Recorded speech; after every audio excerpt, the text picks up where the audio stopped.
Welcome to Boris FX Live. Sponsored by Dell Precision Workstations. Create without limits. And by NVIDIA. And Intel. Hello and welcome to this very, very special Boris FX Live. My name is Ben Brownlee and I'm going to be here taking you through, shepherding you through today's special birthday bash.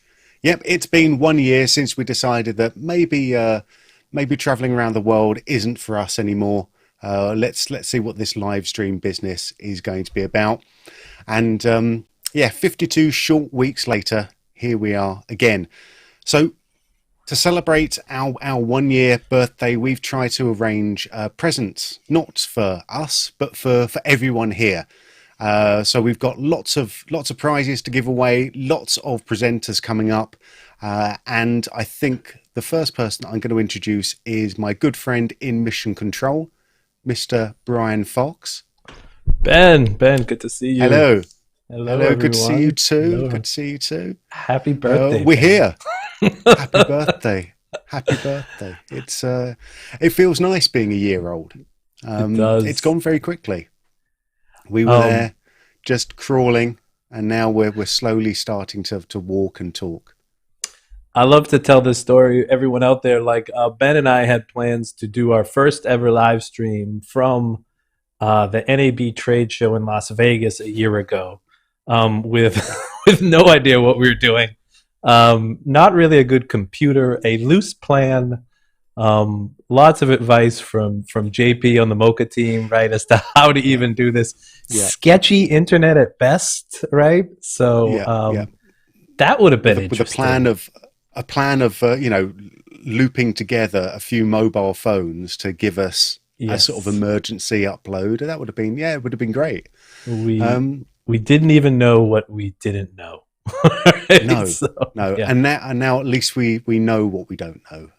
And we're getting better. Every week's getting better. Do you know what I've done though? Do you know what I've done? You know what I've done. I've forgotten to thank our sponsors.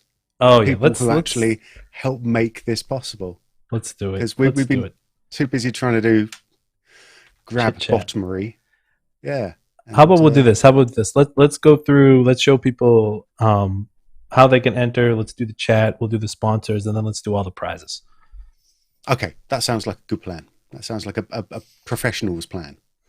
All right, yeah, because we are live, as you might be able to tell.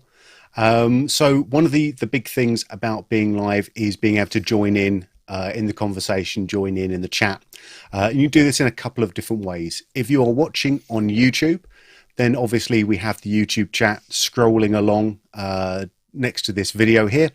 If you're watching on Boris FX Live, you'll also have the chat. Ask your questions, make your comments, post your emojis, and keep the chat coming. We'll also be using the chat today for something a little bit different, but we'll get to that as well.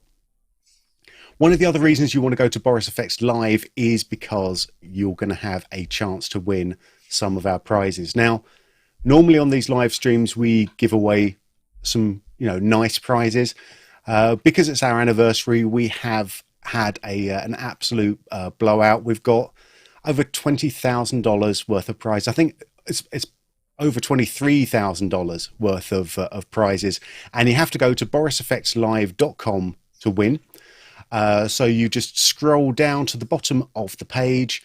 There's a nice little entry form. Looks exactly like what you're seeing on the screen right now. Fill in the details and full terms and conditions are found on that form as well.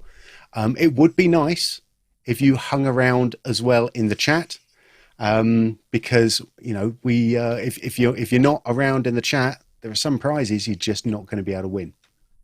All right. What else we got? What's the next bit?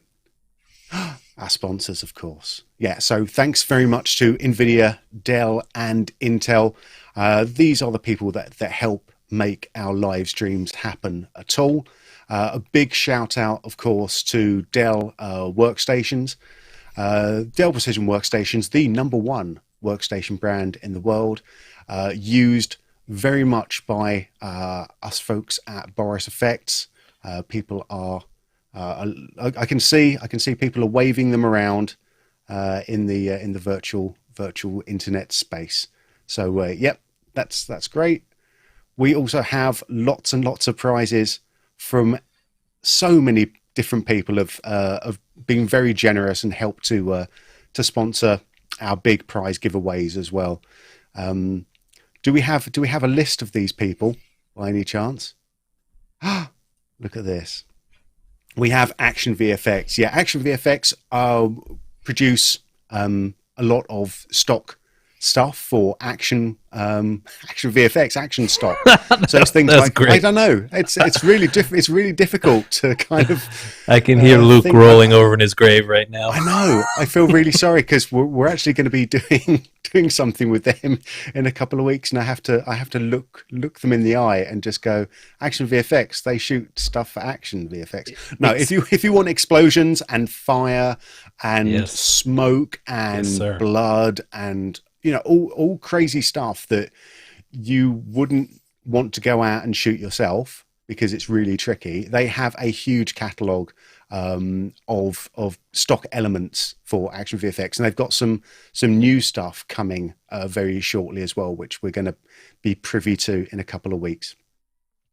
I also want to thank Adobe, of course. They are going to be giving away a 3-month subscription to Creative Cloud. What? So they are Creative Cloud. You might have heard of this. I have. Yeah. I may spend 80% of my day in Creative Cloud. Yeah. And I think we all do, really. We all do. We also want to thank Avid. Avid are giving away a 1-year subscription to Media Composer. So if people enjoy editing, then Avid have something for you. See, how's that? That's pitching it, isn't it? I mean, Academy Awards coming up, right? And it's a shock to me if I hear something wasn't edited on a Media Composer. It's at that level. It really is. So we got 1 year subscription of Media Composer. We also have FMC online course. I mean, these are now more important than ever. Giving away this is a huge prize as well. FMC standing, of course, for Brian. Future Media Concepts? No, Future Media Conferences. Future Media Conferences, I believe. That is the latest tagline. Oh, my apologies. I was heading on the concepts. Also known as Future Media Concepts. Thank you. This is huge. When people aren't able to travel around, then the actual online classes are going to be a big boon for you. And this is a FMC online course worth $1,500 indeed. Our friends at FX PhD have also sponsored 2 6-month subscriptions. So I think FX PhD, these are, if you're looking for top quality VFX training in high-end training, FX PhD is the place to go. They also have a couple of excellent silhouette courses by our good friend Katie Morris, of course. So they are, we're very lucky to have 2 6-month subscriptions for FX PhD. It's fantastic prize. Cool thing about the 6-month subscription is you get access to everything that FXB PhD has, right, for 6 months. So you can literally do a crash course in Pro VFX and suck up all the nuke training, the flame training, Houdini training, mocha training, silhouette training. Really, really cool stuff. Excellent stuff. Really good. Oh, here's one of my friends. This is me. This is Ghost Hack. So this is Ghost Hack do stock music and sound effects. So these are the things that really help to to send your productions into a different realm. Without sound, the video is really not living up to its full potential. So I've been a big fan of Ghost Hack for a long time now, and they've been kind enough to sponsor the Ultimate Cinematic Bundle 2 here. This is their latest bundle. So it's got tons of stuff for trailer sound effects, big booms and brahms, and loads of basically all of the stuff that you would possibly want. Tons of droney stuff. I'm a big fan of Ghost Hack. FX Home, of course, the FX Home of Hit Film. Who see? Yeah, there we go. That's so smooth, so smooth. They are giving away a permanent license of Hit Film to us as well. Tell us a bit more about Hit Film, Brian. Hit Film's a really cool NLE. It's definitely for So I never ran into it personally in my career. I started off using Premiere, and I mean, Hit Film really wasn't around back then. But it's really taken over in terms of a very popular choice that people are getting when they're first getting into editing, because it offers pretty much everything. It's it offers a compositing, right? It offers a complete VFX workstation. It has particles inside. It has keying. And it's something that if you're really just looking to get into editing for the first time, it's really easy to learn. And then all the tools are right there. So you don't have to learn different modules. You don't have to learn this tool to do this. So super popular in the YouTube market. Yep. Super popular for anyone who's not old and grizzled like myself. I was going to say it's actually very, very approachable. Yeah, that's totally approachable. You can make stuff that will impress your friends. It's amazing amount of tutorials those guys do. Those guys do really crazy pro level lightsaber tutorials and how to do this this different crazy effect you saw in a Marvel movie and do it all in Hit Film. So you can see why it's super popular with people getting out, because I think that is the great word, approachable. Absolutely. On to the next one. Who have we got now? SGO. Our friends at SGO. Yeah, we have got a lot from SGO. We have a copy of Mystica Boutique, a 1-year subscription of Mystica Boutique. So this is again, high-end compositing. This is it's a very unique product. We do love our friends at Mystica. Our friends at SGO with Mystica. So we've got Mystica Boutique, we've got Mystica VR, and we have a 1-year subscription of Mystica Workflow as well. Huge prizes. Huge prizes. So really just start your own post house with a seat of Mystica. So good to go. Yeah. Speaking of, oh my goodness, could this be? We have a full copy of Nuke Studio, courtesy of our friends at Foundry. Amazing. So this is if you want I'm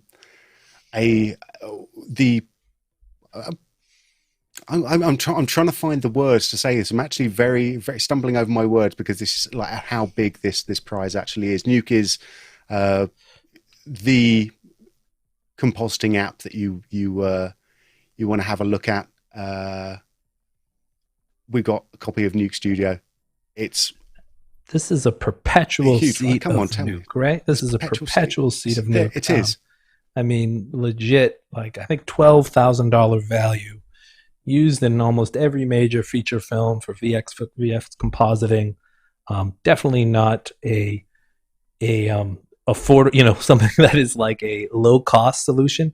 So it is amazing we're able to give this out. I can hear the Cully Bunkers of the world right now screaming to have another seat of Nuke at their facility. So this is an amazing prize, and I'm sure Andy and the guys at Lovely would love this as well. Lovely, the guys at Lively, I refuse to call their company by their correct name.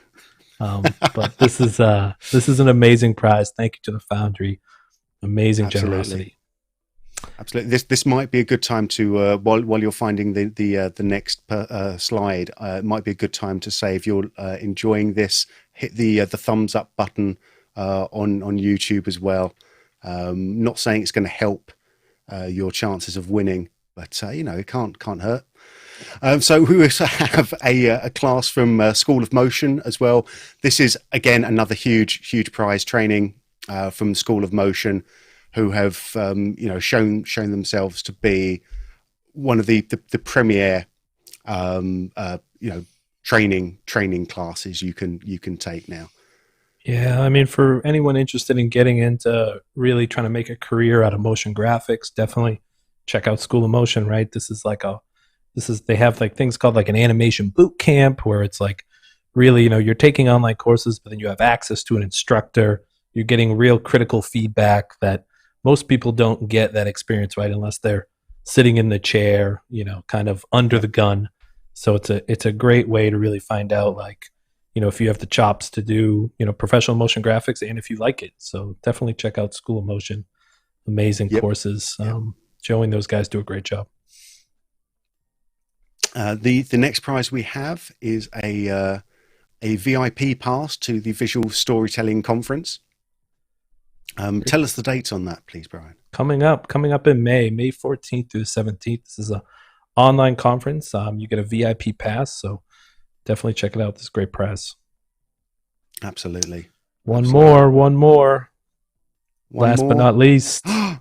Oh, it's from our friends at Wacom. Yeah, we are giving away an Intuos Pro tablet. Where would we be without our Wacom tablets? Well, I know where I'd be. I'd be sort of sat in a corner with a sort of weird old lady hand. Like the amount of RSI I have avoided in my life because of my pen and tablet. I'm a huge fan. I think that was probably the best investment I made in my early career was a Wacom tablet. But that's not all. Come on. Right. Come on. I thought that was everything. Right. No, of course not. Of course not. Yes, of course, we're giving away the Boris FX Suite. Tell us about the Boris FX Suite, Brian. Sapphire, Continuum, Mocha, Silhouette, and Optics. This is a 12-month subscription to everything we own. $12.95 value. We're going to give these away live. So we're going to, in a couple minutes, we're going to do some fun stuff. We're going to ask a question. We're going to throw it out there, and we want everyone to answer live in the chat. First person who answers these questions live in the chat will win the Boris FX Suite. All the other prizes we're going to give away at the end. All the other prizes are going to go through the contest form that is on borisfxlive.com. So if you enter for that, we'll be picking randomly from that, and we'll announce winners at the end of today's stream. But we're going to pepper in these Boris FX Suite. I think we're going to give away 4 of them, which is pretty amazing. Nice. Right? Like, so we're going to pepper them in throughout the show. So definitely stay tuned. And if you do win, I'm going to give you an email to email us at, because sometimes it's hard to track people down through their random name they put in for their YouTube chat handle of like Beantown Review or some random that's name your they put in, right? Yeah, yep, that's mine. No, that's our that's our old friend. That's our old friend. We've known from many trade shows. So definitely, I'll throw out an email. You guys ping us if you win, and we'll follow back and we'll get you your Boris FX Suite. So this is going to be fun. Excellent. Well, shall we give away a prize now? I mean, we've been talking about prizes for such a long time. We've made people listen to us wax lyrical about all the prizes that we've got. And to be fair, it's a lot of prizes. How about we do this? How about we bring in our first special guest who will help us, Ben, give away the first prize. I'm liking this. You like it? I'm liking this. You right? like it? Yeah, I do. Our first special guest, come in. Oh my God! Hang on, this is a very different look. This is he's changed his camera. I got to turn on his mic too. Hold on. This is. I am the only man to ever stop Nick Rodriguez from speaking. There you go, Nick. What's going on, everyone? Hey, How's Nick. everyone doing? This is Nick Rodriguez, of course. Your strap is obviously coming up right now because Brian No, I has didn't definitely make made a lower third for you. I didn't make one. Nick Rodriguez. Nick is the head of global sales for Boris FX, the VP of global sales. He is the man in the middle, the man with the plan. He is the head of sales for all Boris FX. If you've been to any one of our trade shows, you've seen Nick running around like crazy. We're happy to bring him on today's stream. And let me tell you, 20 minutes ago, his camera did not look like this. So he has been tweaking while we were live. Looks great. Not. You know, I felt awful because I had a super blue background. Everybody else looked nice and elegant. And I said, you know what? I've got to step it up. I've got to get on the same page as everybody else. I mean, bad enough. Ben has an angelic voice that I got to listen to every day. I mean, I could listen to this man read my cereal box ingredients. It's just amazing. So we've got a 90s R&B music video going on now. That's Like right. a little Steve Jobs-esque, I think. It's a little, You know it's what? got a little Apple. It's a lot of mystery back here. It's a lot of It mystery. is. Nobody knows what's going on back here. It but that's is. just the It way that is. I like it. Nobody knows your two kids are running around behind you right now. Yeah, I mean, how ironic is it right now that as the head of sales, I'm actually about to give out some free licenses. So not something I typically do. So let's take advantage of this while we can, right? Yeah, let's So let's do it. Let's do it. Yeah, let's do it. Everyone get ready. We have our first question coming up. And I have to say, to give you a hint, Nick is a huge Marvel fan. And Marvel is a great customer of ours, right? If everyone knows Nick, you know he lives and breathes comics, right? That may be an understatement, Brian. I got a picture here with Mr. Stan Lee in my office, and my son likes to ask me if that's my grandpa, and I like to tell him spiritually. Spiritually it is. Okay, so first question coming in, and this is the first to answer live in the chat, and I apologize. I have a horrible spelling mistake I see off the top, but hopefully no one gets it. Oh, no. What is the name first to answer live in the chat? What is the name of the first African American Captain America in the Falcon and Winter Soldier series currently on Disney Plus? This is Nick's question. Just to be clear, this is the old man that was in the series. So the first person to write that person's name in the chat will get a free 1-year license of the Boris FX Suite. So we are just waiting.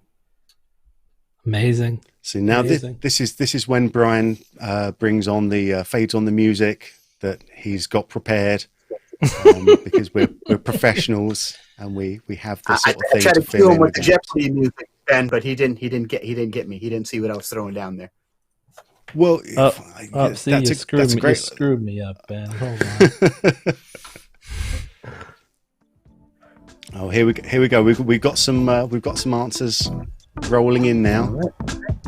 Do we have the right answer come in? What names do we got on here?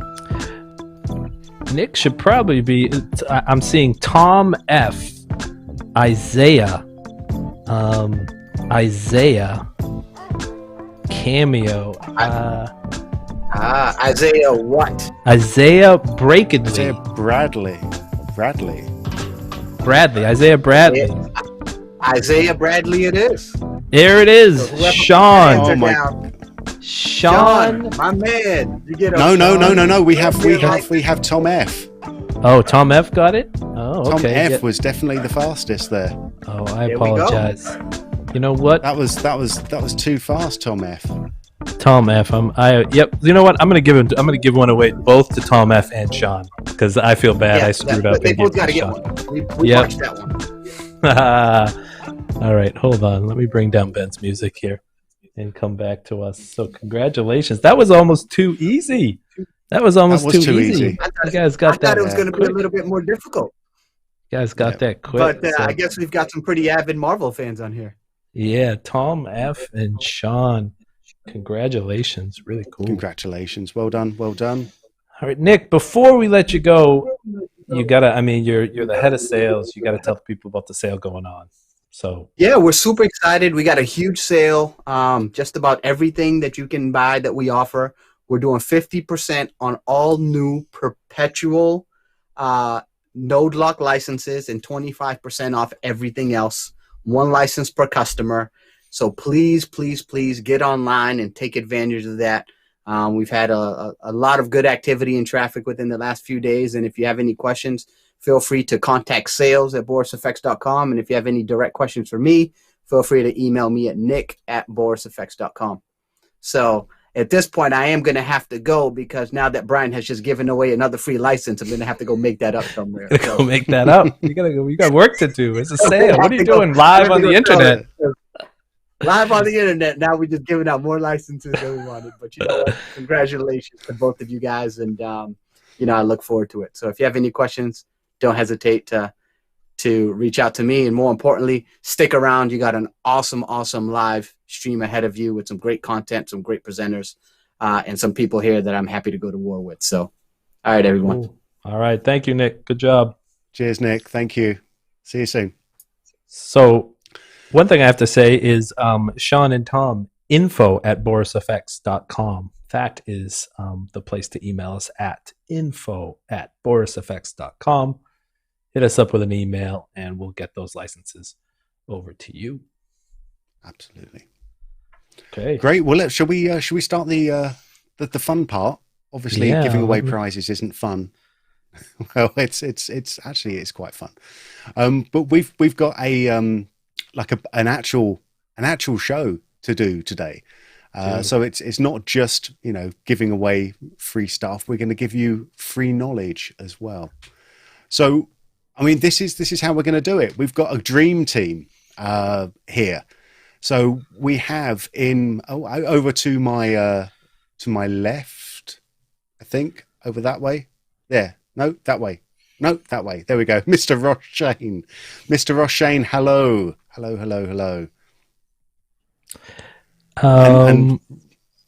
Here we go.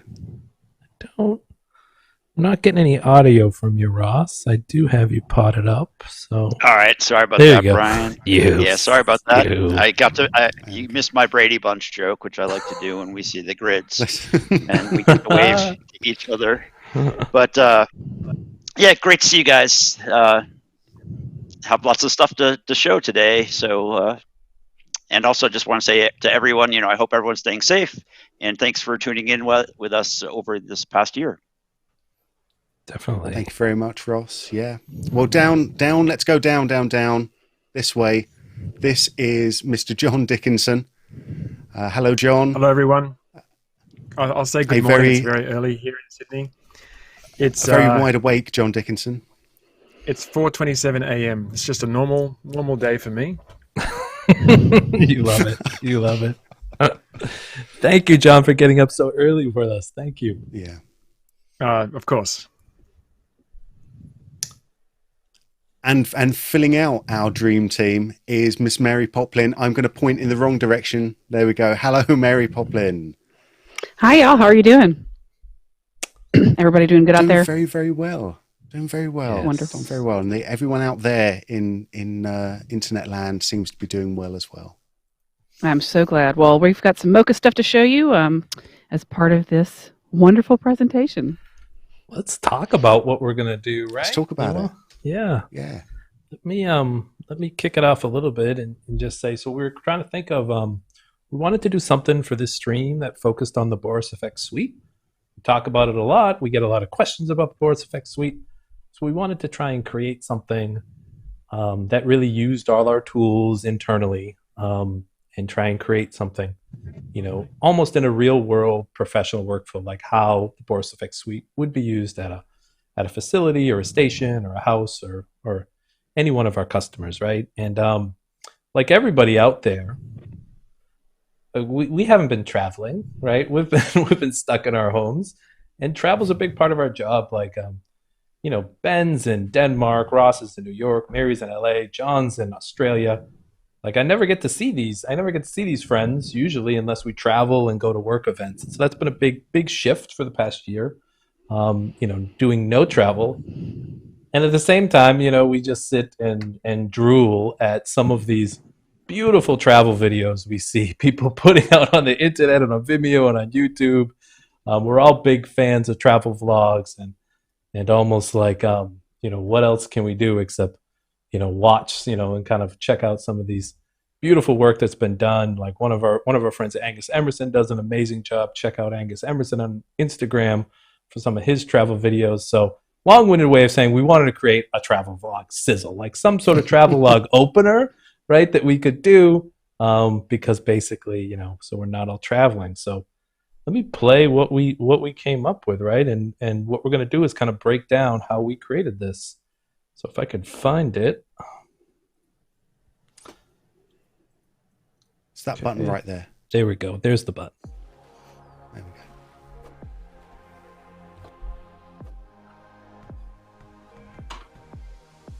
go. I really need to turn up the audio.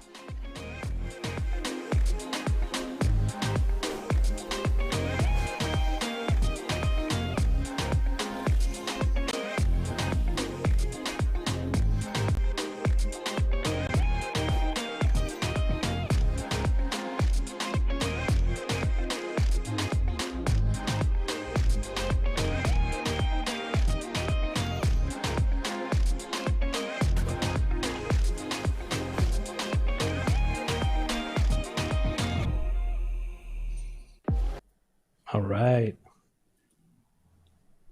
So, go. I mean, needless to say, we didn't take a serious approach to this, right? We took a serious approach in technical, but in terms of the creative, we watched a bunch of travel logs and definitely noticed some reoccurring themes. Anyone who's cutting a vlog sizzle, right? Like they love transitions, which is our bread and butter. Like obviously they're trying to keep shots moving, keep things going live. So transitions are a big part. Beautiful cinematography, beautiful graphics, track graphics, right? People doing a ton of motion tracking, really kind of cutting edge techniques out there in some of these amazing videos. So that was kind of our thinking. That was kind of our guiding light in terms of creating this. And what we figured we'd do today was we kind of broke it down into some different categories, broke it down into the edit. I'll take you guys through the edit in Premiere and kind of show you some of the transition work. Mary's going to show you some of the really cool VFX and some of the tracking she did in After Effects with Mocha. John's going to show you some of the motion graphics he did, some of those really cool title cards. Ben's going to show you some of his color grading, and Ben took it all and brought it all into Resolve and finished it. And we're going to kick it off with Ross, who actually started this whole kind of in a design style frame with optics in Photoshop, really like taking a still, kind of coming up with our overall look, like what's this actually going to look like, and that whole design process. So so that's what we're thinking. Did I miss anything, Ben? Does that pretty much cover it? No, that's pretty much it. Yeah, so we're going to sort of go through the workflow. Start with Ross in optics, getting the style, moving to edit, farming that out to VFX and motion graphics, and then doing the conform. Yeah, and conform and finishing. I have something really special I'm going to show you guys when it gets to my section too. I'm going to show you guys the first time I think it's ever been publicly shown, right? But in the latest version of Continuum, you can actually take Continuum transitions with the latest Continuum 2021, and you can take them from an Avid timeline and move them via AAF right into Resolve. So as long as you're on the latest version of Media Composer, the latest version of Resolve, and the latest version of Continuum, this is possible. I'm going to show it live, which is interesting. But this has definitely been a long-standing request from the Resolve world, right? Like you can imagine, definitely a lot of need for this to be able to send your sequence and have some of our effects translate over via the AAF. And this is kind of the first step in this direction. Really exciting one for us, and hopefully we're gonna keep it going with Sapphire as well. But today we're going to show Continuum, so that is super exciting. Let's kick it off. Let's kick it off with Ross. Yeah, let's do it. Go. No more jibber jabber. Let's get to it. All right, guys. Hopefully you can hear me. And I'm Ross Shane from Boris FX. What I'm going to do is I'm going to share my screen. Brian, let me know if you guys can see my screen. Yep, you're good. All right, cool. So yeah, I'm actually here in Photoshop, and a lot of you might sort of be saying, well, what are the Boris FX guys doing in Photoshop? We actually released a product this past year called Optics, which basically gives a lot of creative capabilities in Photoshop. And I know in my career, back when I used to work on commercials in show opens, this would have been a godsend because we're always making style frames. You know, if we're working on a commercial or a spot, you know, often before the footage was we even got the footage, we were basically using Photoshop to mock up things to just kind of get some creative inspirations. So I have a couple different frames here from the shot. And just kind of, this is going to be a really quick section of our presentation today because I know you guys probably want to see more of the video stuff. But here in Photoshop, I'm just going to show you some of the style frames I created. So here's the before. Here's an after, which we've kind of, you know, I was a long time living in Brooklyn, and people kind of from New York will really appreciate that kind of like the lighting can be really amazing in the city. So it's like a lens flare and some lights going on and some color correction. Another style I came up with is just sort of like a more of a slightly hazy, want to, you know, bluer sky, little rainbow effects, some light rays again. Or even something like, you know, adding the moon. The way this works in Photoshop is going to kind of take you through, and this could be applied in Lightroom, or it could be applied as a standalone application in the standalone optics. You do want to make sure that the layer is a smart object, because that's basically how you're going to get in and out of optics. Under filters, you have Boris FX Optics. And what we're going to do is just really quickly show you how this interface is set up and works. So I'll just reset this. Basically, you have layers in the upper left-hand corner. And if I want to go to the different tabs down below, this is kind of like how Sapphire Continuum have the different units.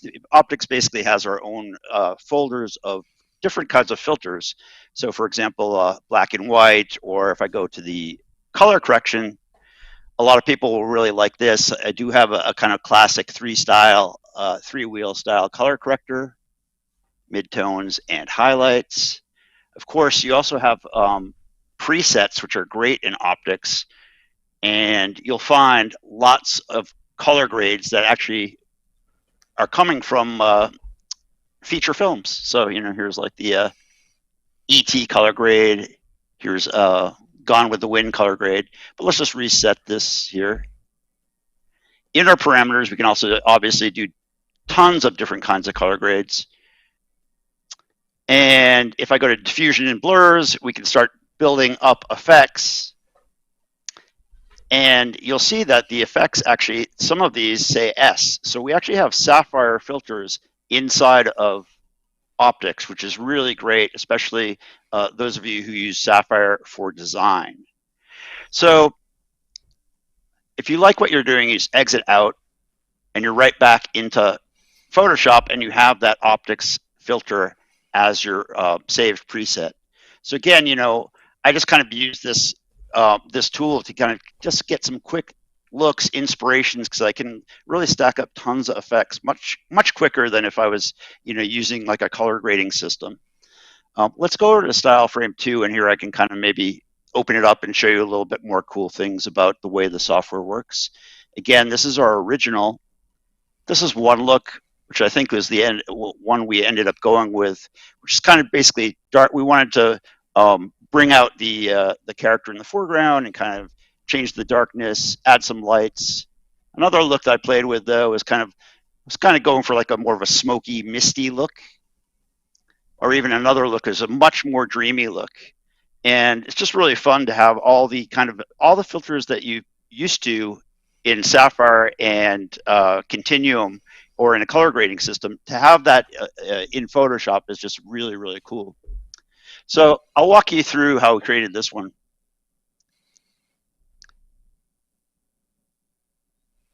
And as soon as that launches there, you're going to see over here in the left, this is basically our layer system, just like Photoshop. And what I love about this is that everything is procedural. So you can edit and view any layer. There's a little view button and an edit button. So you have lots of ways to do color correction. This is basically just color correcting the background, and you'll see that we've actually used the quick mask tool. And the quick mask tool is a really kind of neat way that we can basically do masking in optics. Let's just delete it and I'll show you from scratch. But again, I want to kind of get through this pretty quickly. So I'm going to go in and create an easy mask. I'm going to basically in here tell optics what the foreground is. In this case, we're just going to draw like a really quick foreground. Let's just fill this. Okay, and then we're going to draw a quick background. And we're really just kind of roughing this out. But Easy Mask is just a really, really fun and great tool because I don't want to really worry about my mask too much. Now, you also have a little third level here, which you can sort of say, I'm not really sure if this is foreground or background, some of this hair in here. And this is really rough, but let's just hit the matte button. And very quickly, you know, you have like a mask that can be used. So, and I could obviously add or subtract to the mask. So it's just like a great masking tool for Photoshop. Let's turn off my mask. Obviously, in this case, we're going to invert that mask. And then we're basically doing our grading on just the background. Above this here, we've also done a little grade on the foreground, kind of bring in a little bit of exposure. And I mentioned Sapphire, so like this is now applying a vintage color 2 strip. You have lots of different, in the film lab, lots of different ways that you can start playing with your film looks. Above that, another look filter. And if we look at the looks filter, let's just turn off this for a second. In our looks filter, you have like basically tons and tons of great looking presets that the guys created. So if we look at our presets, here's like a dreamy look. Here's a some of my favorites. Just kind of here's an 8mm look. But what you might want to do is you kind of just get inspired with a quick look, and then you might mix it back down. Again, you have like the overlay modes, just like Photoshop has. You know, I could mix this in with a hard light if I wanted to do something a little bit more drastic. So having the ability to play with unlimited masks. Here's a glint effect. Here, let's see here. Let's just do that. And in my glint effect, here we're going to turn off these layers for a second, kind of show you here. That's a Sapphire effect, obviously. Every effect, every layer has unlimited masks. So I could go in there, add a quick garbage matte. And I love this. You know, obviously Photoshop has tons of masking tools. But, you know, this is just a quick way that I could isolate the effect to a very, very specific area.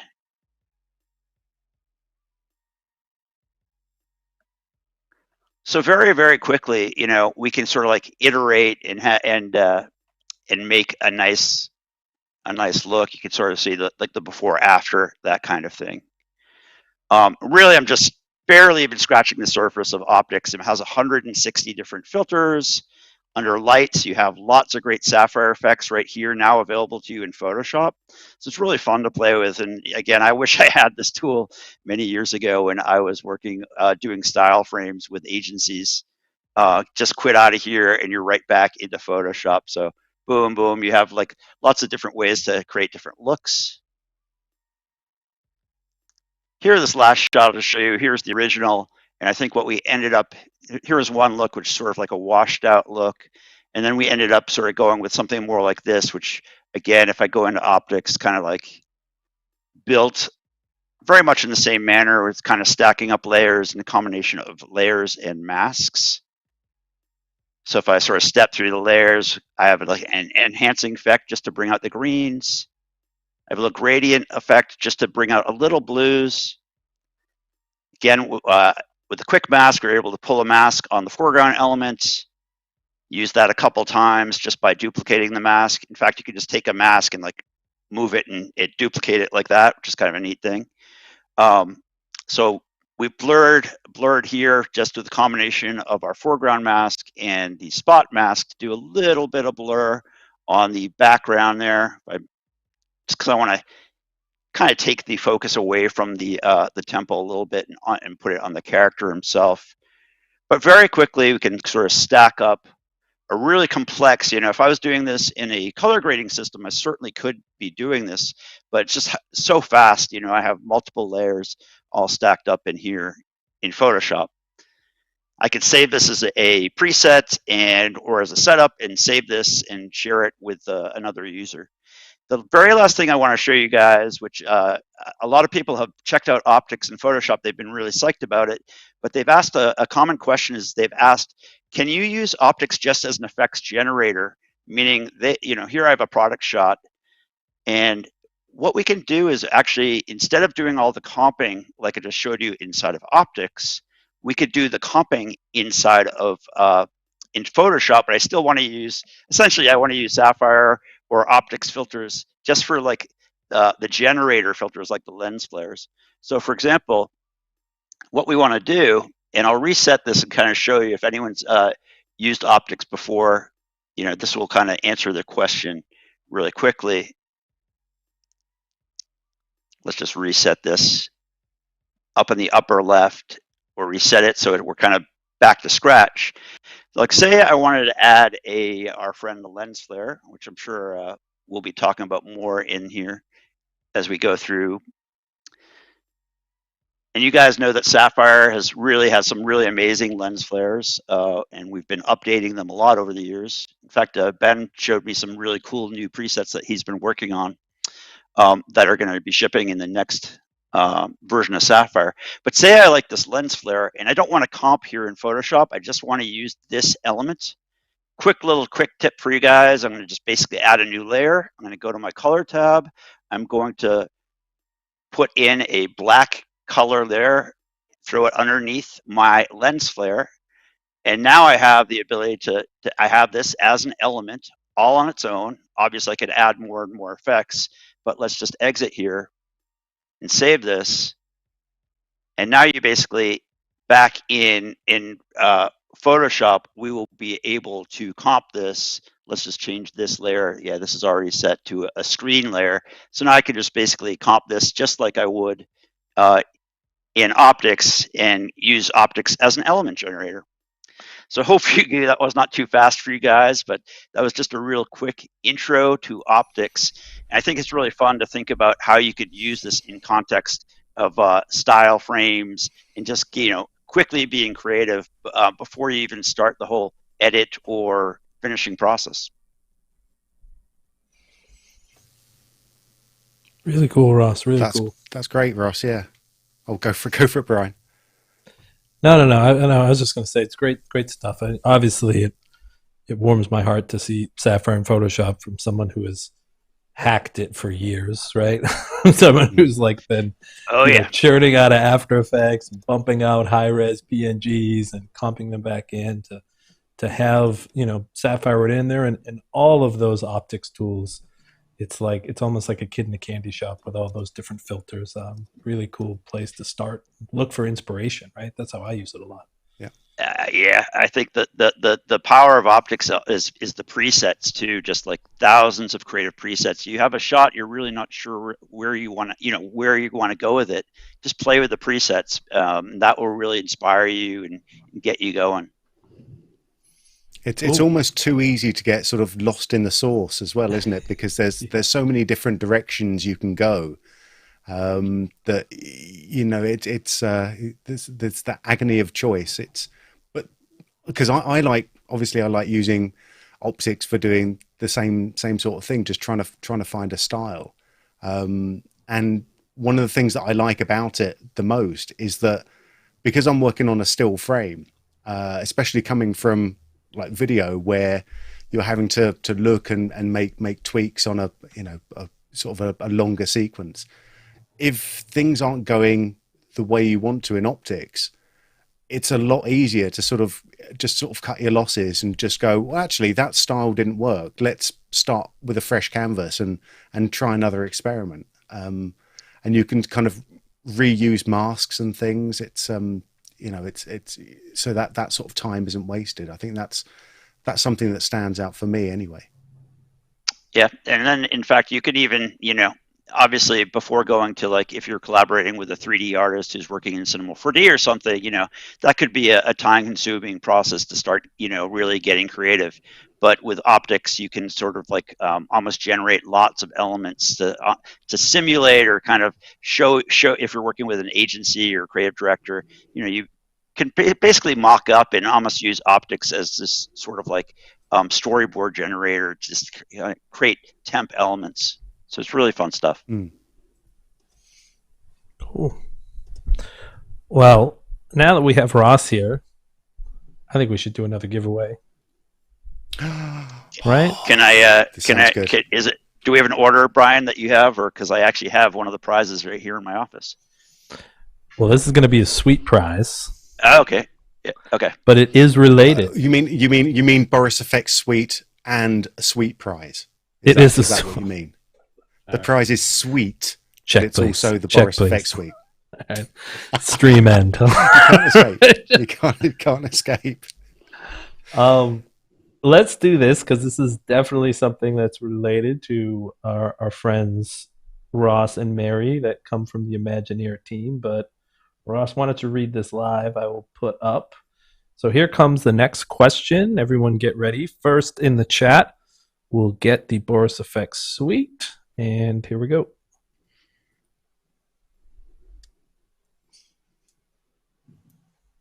Read it, Ross. Sorry. Yeah, please do an impression of me, Ben. I would love to hear your New York accent. What year did Imagineer Systems win an Academy Award for Mocha Pro? That's a very good Ross impression. Ross, I don't know. That was a Kennedy impression. You're hearing my Boston roots. Let me see if I could bring up some music. Are we watching the chat to see who has it? What year did Imagineer Systems win an Academy Award for Mocha Pro? And here we go. Lots of guesses. Do I see it? Does Do we have a 1986 in the chat? Let me just make sure that I saw someone. Yeah, I did too. Let's see, I just want to check because I don't want to misspeak as well. It looks like Krum Pav. Is that 2013, right? 2013 is the answer. And it looks like Krum. I really need glasses. He is the first guess. Congratulations, Krum. First guess, best guess. Well done. Yes, sir. Very cool. Awesome. All right, Ross. Well, thank you so much for taking us through optics. Very cool. Thanks, guys. Thank you. All right. It's me and you again. How does Krum claim his prize, please, Brian? Krum, email us info@borisfx.com. We'll get you your 12 For people months who of want to Boris win FX the big prizes. Oh, sorry. But for people who want to win the big prizes, go to borisfxlive.com and there is a nice big competition entry form at the bottom of the screen. Enjoy. I was going to say enter all of your details in there and enjoy. Full terms and conditions of the prizes are going to be found in that box there as well. We're going to keep things rolling. I think we've done the style frame bit of our little travel log type thing. We need to get into the edit, and I think I'm going to talk a little bit while Brian gets ready, because Brian is the one who's going to be doing some editing. I think this is going to be the first time. It's the first time I've seen Brian do editing live, and I'm really looking forward to it. If you are enjoying the stream. Before you've seen Brian do anything in Premiere and Avid, then hit the thumbs up button down below. If you're not on our YouTube channel, you don't have to pop over to give us a thumbs up and then pop back again to borisfxlive.com. You could do if you wanted to. I'm just saying that you don't have to not do that. Anyway, Brian, are you ready? I'm ready. Let's do this. Okay, let's take a look at the promo again. Just we ran it by quick, so I'm going to play the promo. Okay. So then I'll show you our before timeline. You can see how bad the original timeline was before you guys made it nice and pretty. So here is the finished piece.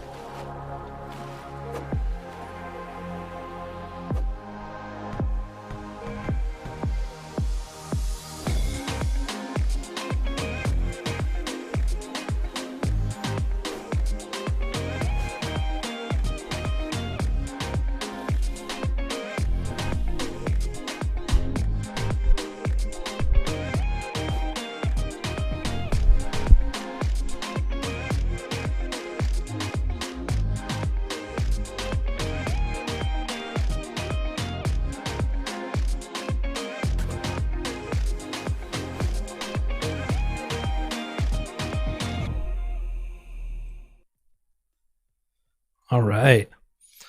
So, as you can see, I love transitions, right?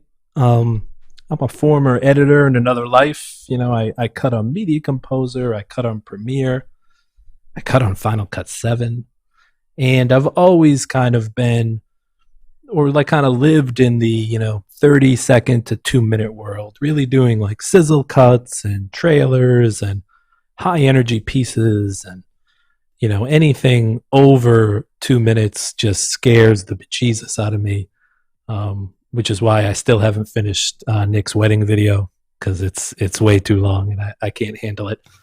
But as he's crying right now, wondering where his video is, it's stuck, Nick. It's too long. I can't deal with it. So anything to do in short form, right? We're always trying to keep energy up, because this is all about every single frame matters. And when it comes to how to tackle a boring shot, or if you're dealing with video that may not be the most exciting, no movement, your cuts like static shot to static shot, this is like the nails on chalkboard to any editor. This is where transitions really help you out, and I've used Sapphire transitions and continuum transitions, throughout my whole career. And so when it came to doing this type of travel log, definitely thought, okay, this is, I'm seeing, everybody doing these crazy cool transitions out there. Let's use our own tools to kind of create this stuff. So I'm going to play through my timeline, and I'm going to warn you, it looks nowhere near as good as that original. I started off with, once again, some great creative direction on what are we going to put for titles in here.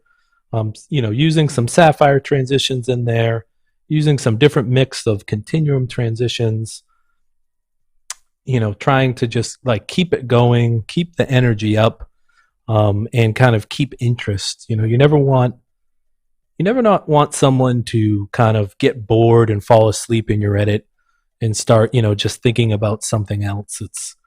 I think the kiss of death in the promo world is when someone, you watch like a 40-second cut like this and someone says, yeah, it felt kind of like 2 minutes. That's like, uh-oh. Like, you really want someone to say, oh my God, was that 2 minutes? It felt like 30 seconds. Or was that 40 seconds? Oh my God, it went by so fast, because that's, you're in the moment, you're in the piece, you're watching it, you're not thinking about, what you're going to eat for lunch later, you're not bored, or your mind's not wandering.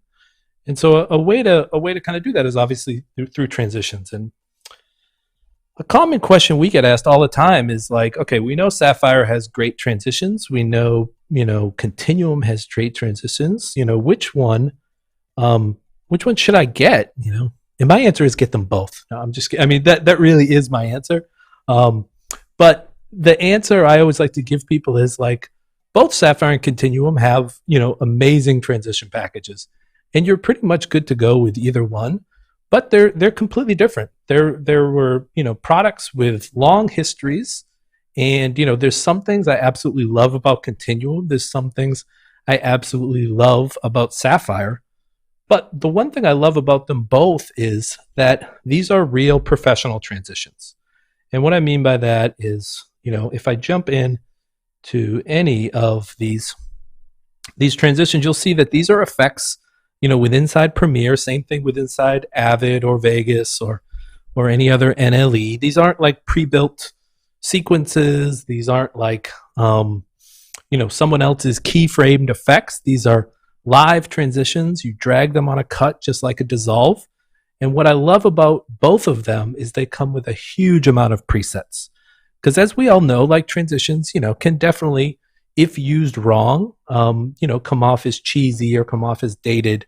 It's like there are definitely transitions of the moment, like flavors that are super popular. I can imagine like, about 10 years ago when the swish band came into existence and you couldn't watch an episode of Keeping Up with the Kardashians without seeing about 14 different swish bands in the first, in the cold open in the first 10 seconds. So very, very quickly, once these things become overused, like inherently, as humans, we don't like it. We see something a lot and we go, oh, that's dated. You're always kind of looking for new cutting edge transitions. And that's where that's where the power of presets come in. Let me just jump into something like this is a Sapphire Hyper Pull here that we're using at the beginning. And I can load up the preset browser and you can see that it's going to come with about, a whole bunch of different looks here. So let me give this whole second here. And, each one of these has been created. I can play through and get a real-time preview. It's going to take a couple seconds as it caches through. And you can see all these different type of, glitchy, really fast transition looks here. And this is just a great way to see what is possible in the package. Because you may, drag a preset on a cut, and you may see it and think like, what, like I don't really like that. I always tell you, just look at the presets. I mean, some of these things can look completely different, and there really is a great place to just kind of brainstorm and think about, what type of transition can I use today. I mentioned like there's some things I like about Sapphire and some things I like about Continuum. Let me go ahead and jump further down in the timeline here. I think if I have, here's one of the ones. I wanted to get a swish pan. I think I have in here, which is coming up later. Here it is. So here's my Continuum swish pan, part of the Continuum effect for Adobe and Premiere and After Effects. There's one parameters in here that I absolutely love and it's in all of Continuum transitions. It's the animation tuning category with ease in and ease out. This is a way to really control the motion of your transition and stop it from being such a linear, like a, always on, always off. Like if you're moving from 0 to, 100, a straight linear keyframe. Like just think of it as a straight diagonal line. It's just the motion is on or it's off. And, that can be a little jarring to people. I think we all know the key to, anytime you're starting an animation is to definitely learn how to curve your keyframes and to do nice big swooping moves. And the Continuum guys have really thought that out through all their transitions with these two parameters where you can really control, how you ease in and how you ease out of some of these things. So very rarely do I ever, have that set it to 0. Definitely have that ease in and ease out transition set up. So we get these nice big swooping moves. So that's really something that is really like super cool about Continuum and something I use probably anytime I use a Continuum transition.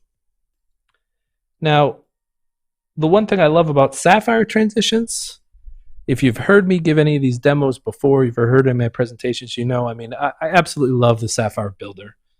And the Sapphire Builder is it's basically a little nodal-based effect builder that comes with inside Sapphire. You can create different effects. You can create different transitions, and it really kind of just blows the doors off anything else out there in terms of the sheer amount of transitions. It really is limitless. So let me just quickly go over, just to show you guys, if anyone's wondering where you find all these things. Like I'm in my Premiere effect palette here, and you can see here's my normal Sapphire effects, and here's my normal Continuum effects at the very top in the BCC categories. You want to actually close this video effect category and go into video transitions. This is where you'll find the BCC transitions and the Sapphire transitions category. But you'll also see there's another Sapphire category, Sapphire Builder. And this is where S transition is. S transition, think of it, it's like, to make a Lord of the Rings joke, it's one transition to rule them all. It's pretty much like everything. It's all of Sapphire. Everything, every transition it has jam-packed into one effect. And then you can get into that effect and you can modify, you can create, you can play. You can pretty much make any transition you want from that one transition. So I could delete pretty much all of Sapphire and just give you S transition, and you'd be good to go. Now, I would never do that because you would hear screams and cries from avid suites all across the country wondering where my S swish pan is and wondering where my S dissolve glow is. But, we could do that. I do reserve the right to do that at any point in time. I am a benevolent God, which I would not ever do that. So, yeah, thank you, Ben. Thank you, Ben. Sorry. S transition. So this is what I'm talking about. 2 ways to get into it. You can load the preset or you can edit effect. I'm going to click edit effect. And what's going to happen is you're going to bring up what we call the builder. And the builder is like I mentioned before, it's a little like nodal based effect builder and compositor. Pops up in a separate screen, little separate window. And you'll see here what we have is here are all your Sapphire effects on the left. And if I click on any of them, if I click here, you'll see here are your parameters on the right. Let's make this a little bigger so we can see here. Here's my effect preview. I can play through. It'll cache a couple seconds, then it'll give me a nice little preview. And this is the effect we're going for here. It's a little film roll and a light leak. So give that a second as it kind of chugs through some of this video. And so there's my transition that I created for this package. Let's go ahead and let's zoom to fit this. And I'll make this a little bigger so we can see. So this is when I say like a nodal based transition builder, this is what I mean. It's all procedural. This is the from clip. So this is the first clip of the transition, and this is the second clip, the 2 clip. And what's in the middle right here, this is basically the dissolve. So if you think if this is your timeline, this would be your A clip, this would be your B clip, and this is the dissolve that's in between. Excuse me. So I can make this anything I want. I can make this just a straight dissolve, which is fine. Or I can make this a wipe. Or I love this category, the other, which is all of the super funky ones like, Swish 3D or Whiplash. It's like anything that is your base level transition. We throw Whiplash on top of it, and we get this like multi swish pan effect in there. So this is just the beginning though, because anything I stack on after that gets added to the transition. So what I have here now is a Sapphire light leak on top of the film roll. So it gives it that nice little glow there. And then I could be like, you know what, maybe that's not enough. Let me throw like a shake on top of it. And so now I have a whiplash transition, a light leak, and a shake. Let's go ahead and let me turn the shake up. Let's do it to like maybe a crazy shake.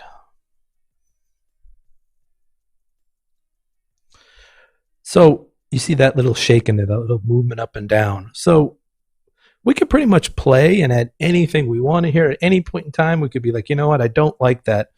I don't like that whiplash. Let me throw maybe let's throw a Swish 3D in there instead, which is kind of a little push through. And then let's look at all of them stacked together again. And now you see I have that really cool little Swish 3D plus a light leak plus a shake. So this is what I talk about when I say like there's unlimited options, because it's really just up to you. It's a great way to just play around and kind of free yourself of kind of, the NLE, your inside our little application we built here. It's definitely, feels a lot different. It's fun to just drag some of these effects in. This is how I tell people all the time when I'm training them in Sapphire. This is a great place to just come through and try stuff out. Maybe you've never used Rays. Just go ahead and drag it in the stack and see what it does. At any point in time, you can just preview the selected node if you just want to see, say, not the whole effect, but maybe just what that raise was. Let me turn off light leak and see. Okay, there's my little raise. And then add back in. Oh, sorry, there's my raise.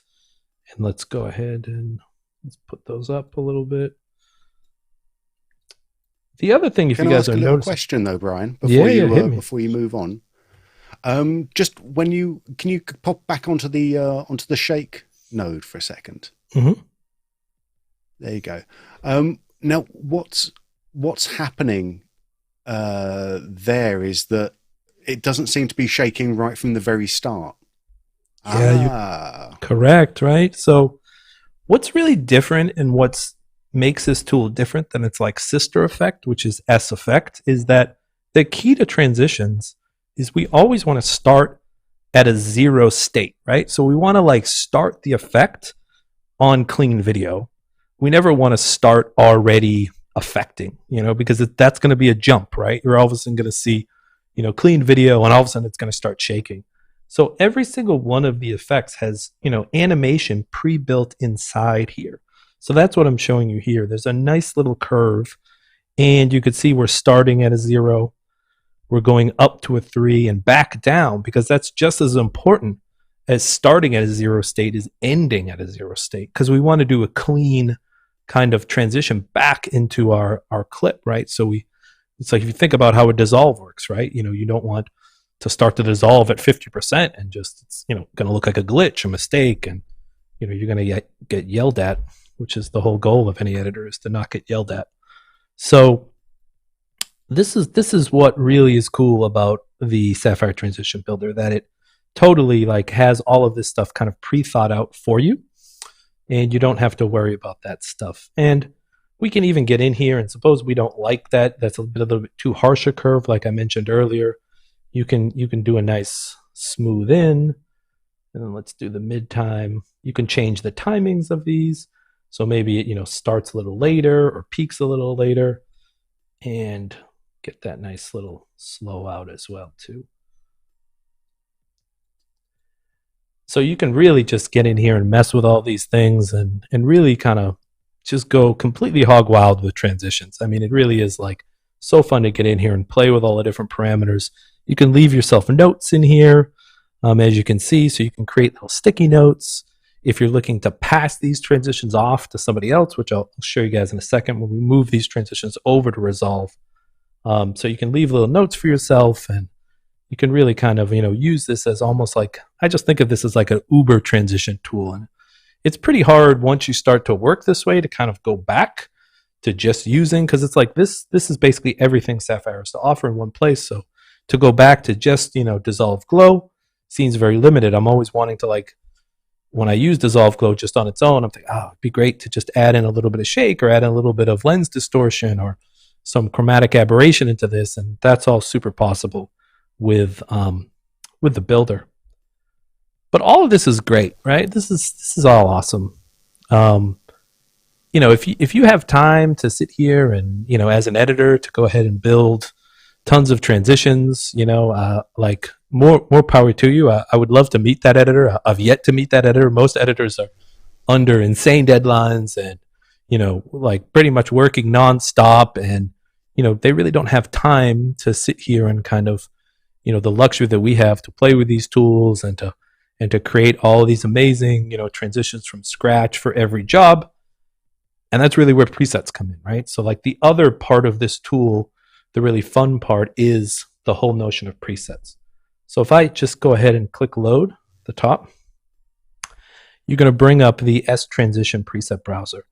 And you'll notice some things look a little differently in here. Like our normal preset browser doesn't have groups, transitions, builders, effects. Let's just go through these options. This is like groups is basically like every single transition that Sapphire makes, you can group those together by kind of intent and look at all the presets together. So show me all the color correction transitions. Oh, there's one. That was a horrible choice. What's a color correction transition? Show me the glow transitions, right?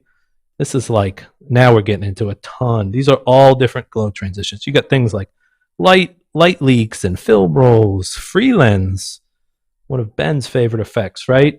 So a whole bunch of different, lighting transition here. Here are some cool light leaks in here. And this is all because we're in S Transition.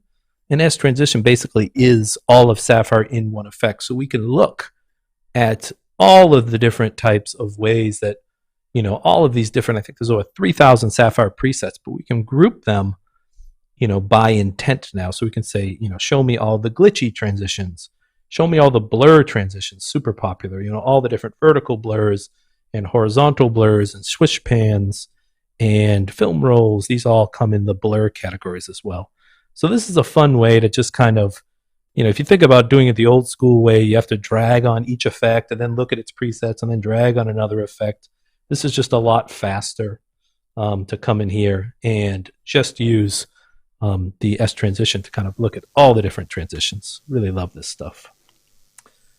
I actually had a sorry to break in, Brian. I had something from the chat. I had a question, which was like Manny was saying that they often have creative blocks when trying to find transitions, and were asking for any tips. Yeah, it seems to me that you've kind of stumbled upon the answer to his question like straight away. So yeah, I completely agree. Like using transitions can be very frustrating, right? Because it's like we tend to think that like, oh, like what's in here? It's wipes, it's glows, it's blurs, it's dissolves. But when you get into a tool like this, being able to look at the presets, and you'll see like most of these presets over here, they're designed by working professionals. Like we do a ton in-house as well. But this RGB spit dissolve was made by a good friend of ours, Rai. Rai's a New York City-based Avid editor who cuts a bunch of reality, cuts a bunch of promos, film trailers, documentary stuff. And he uses this stuff. He uses, Sapphire pretty much in all his jobs. He creates something like this for his own use, right? And then he'll go ahead and pass it along to us, and we will put it in a version of Sapphire coming up, So that's kind of where a lot of these presets come from. So it's a great kind of trick that when you're looking at some of these presets, it's almost like you're looking at, I think we're always trying to get at a big bag of tricks as editors, right? Like, let me get the biggest, baddest, bag of tricks that I can pull from. And with S transition, you're gonna sometimes get to look inside someone else's bag. Like, let me see what Rai's got going over here. Let me see what Nick Haraz has created over here. Let me see what Ben's created. You can sort by even name too. So if you want to see everything Rai has created, let's see if I can. Yep. So now you can see these are all Rai's type of stuff as well. So he's got some really cool VHS tearing. He's got some different flipping effects and some melting effects and some film rolls.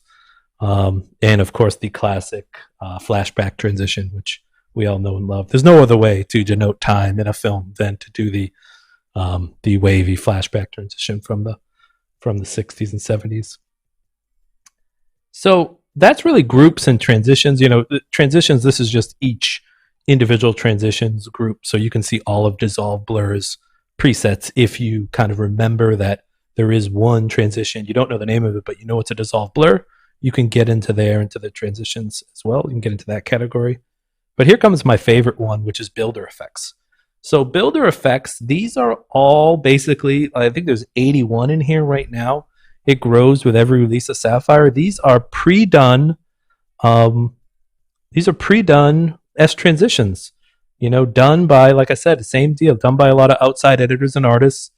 Some done internally, but this is all like super complex S transition setups that, kind of run the gamut from absolutely like simple like transitions, like something like this, which is just a really like kind of flash cutty transition, to some of these light leaks, to some get absolutely crazy. There's some of these like hand animated transitions that are all created in Builder, which all are done procedurally. So like, it really is like Alan is the internally one of the product managers of Sapphire and the creative particle illusion. He's like a mad scientist inside Builder, creating some of these really cool hand-drawn transitions. And some, it's just, there's just so many in here. It's almost like when I show people some of this stuff, I always like to tell them, there's about 80 different Sapphire transitions in there right now that you've had for years that you've probably never even noticed that are inside this S transition category. And the cool thing is you can go ahead and you can load this up. So if we hit load on any of these, it'll load up the whole little nodal base setup. and you can kind of see how some of these transitions were built. So if you are interested in kind of getting into the deep dive aspect, here's this one. And you can kind of see like how this is working. We do a good job on trying to label things. So here's the animating mat. Here's the pixel sort in. That's obviously pixel sort. Like how are we creating the mat? Oh, we're using S-Flicker to create the mat here, which is just a little using the white and black of the flicker to determine where the pixel sort comes in. And then we can look at the whole thing together. So this is just like I said, a real treasure trove for anyone who's into transitions. You can go ahead and get in here and tweak these, or man, you can just load them up and you can just grab that pre-done transition and load it right up in your timeline and be good to go. It's really up to you. So I like to tell people, I like to show people that you can get into this tool and you can do everything and change everything, or you can just load it up. And go ahead and render this. So it's really just as easy as that to kind of change the cut in your timeline. I'm definitely, it's just a real easy thing to go ahead and choose those S transitions, load them up, render them out, and then throw them in your timeline. I am attempting to stream over NDI to my vMix station here, so I am definitely chugging for resources. Depending upon your computer, I'm on a MacBook here. Usually these things are about real time. If you're doing like a 10 frame transition, it takes about half a second or 15 frames. So like I said, we change that swish pan very easily to a nice, really cool glitchy transition without really changing a keyframe. So definitely check out S transition and check out all the continuum ones as well. Like I said, there really is it really opens up a whole world. It's so much easier to use than any of the kind of transition packs that are out there that are presets and pre-done sequences and you're swapping videos that out. It's just, in my personal experience, a lot easier to just drag these on a cut and change them around. And that brings me to this part of the presentation, which is I have my timeline here, but I'm not finishing in Premiere because I stink. You guys have seen my raw timeline. It's nowhere as good as the finished ones. I want to lean on my team, right? So I want to work with Mary. I want to work with John. I want to work with Ben, and I want to have them, get this data and get this timeline. I want to have it translated into Resolve, where Ben's going to do the most amount of his conform work. And so, how do I do that? How do I get this edit over to Resolve and keep those transitions? In the past, and the way I can show you to do it with Sapphire, which is neat, is if you have Sapphire on both systems, if you're in Avid or you're in Premiere and you want to get those transitions over to Resolve, what you want to do is do an export-import process, because Sapphire transitions, if you're working with an AAF, that's how you're translating your sequence data over to Resolve. You're just going to see those transitions come in as like a blank dissolve. But what you can do is you can export that transition as a file from Premiere and keep all your keyframes and all your settings, and you can import that on the other side to Resolve. So something like this, like a complex one, I'll jump back down to that S transition one right here. Let me show you how to do that. Because the neat thing is Builder is the same. The S transition, that little tool I showed you, is the same in Resolve as it is in Media Composer, as it is in Premiere. It's like the S transition, the little builder we have, lives outside of these host app. It plugs in. It's a plugin, right? So it's real easy for us to translate that same data, from builder to builder, basically. So let's go ahead and I'll just show you quick how it is, because we get this question all the time. You want to go ahead and jump into the builder again. And what I'm just going to do is save this preset to anywhere on my desktop, and then you can re-import it over to Resolve, just as easy as that. It's a really small file. It's just, basically like a little text file.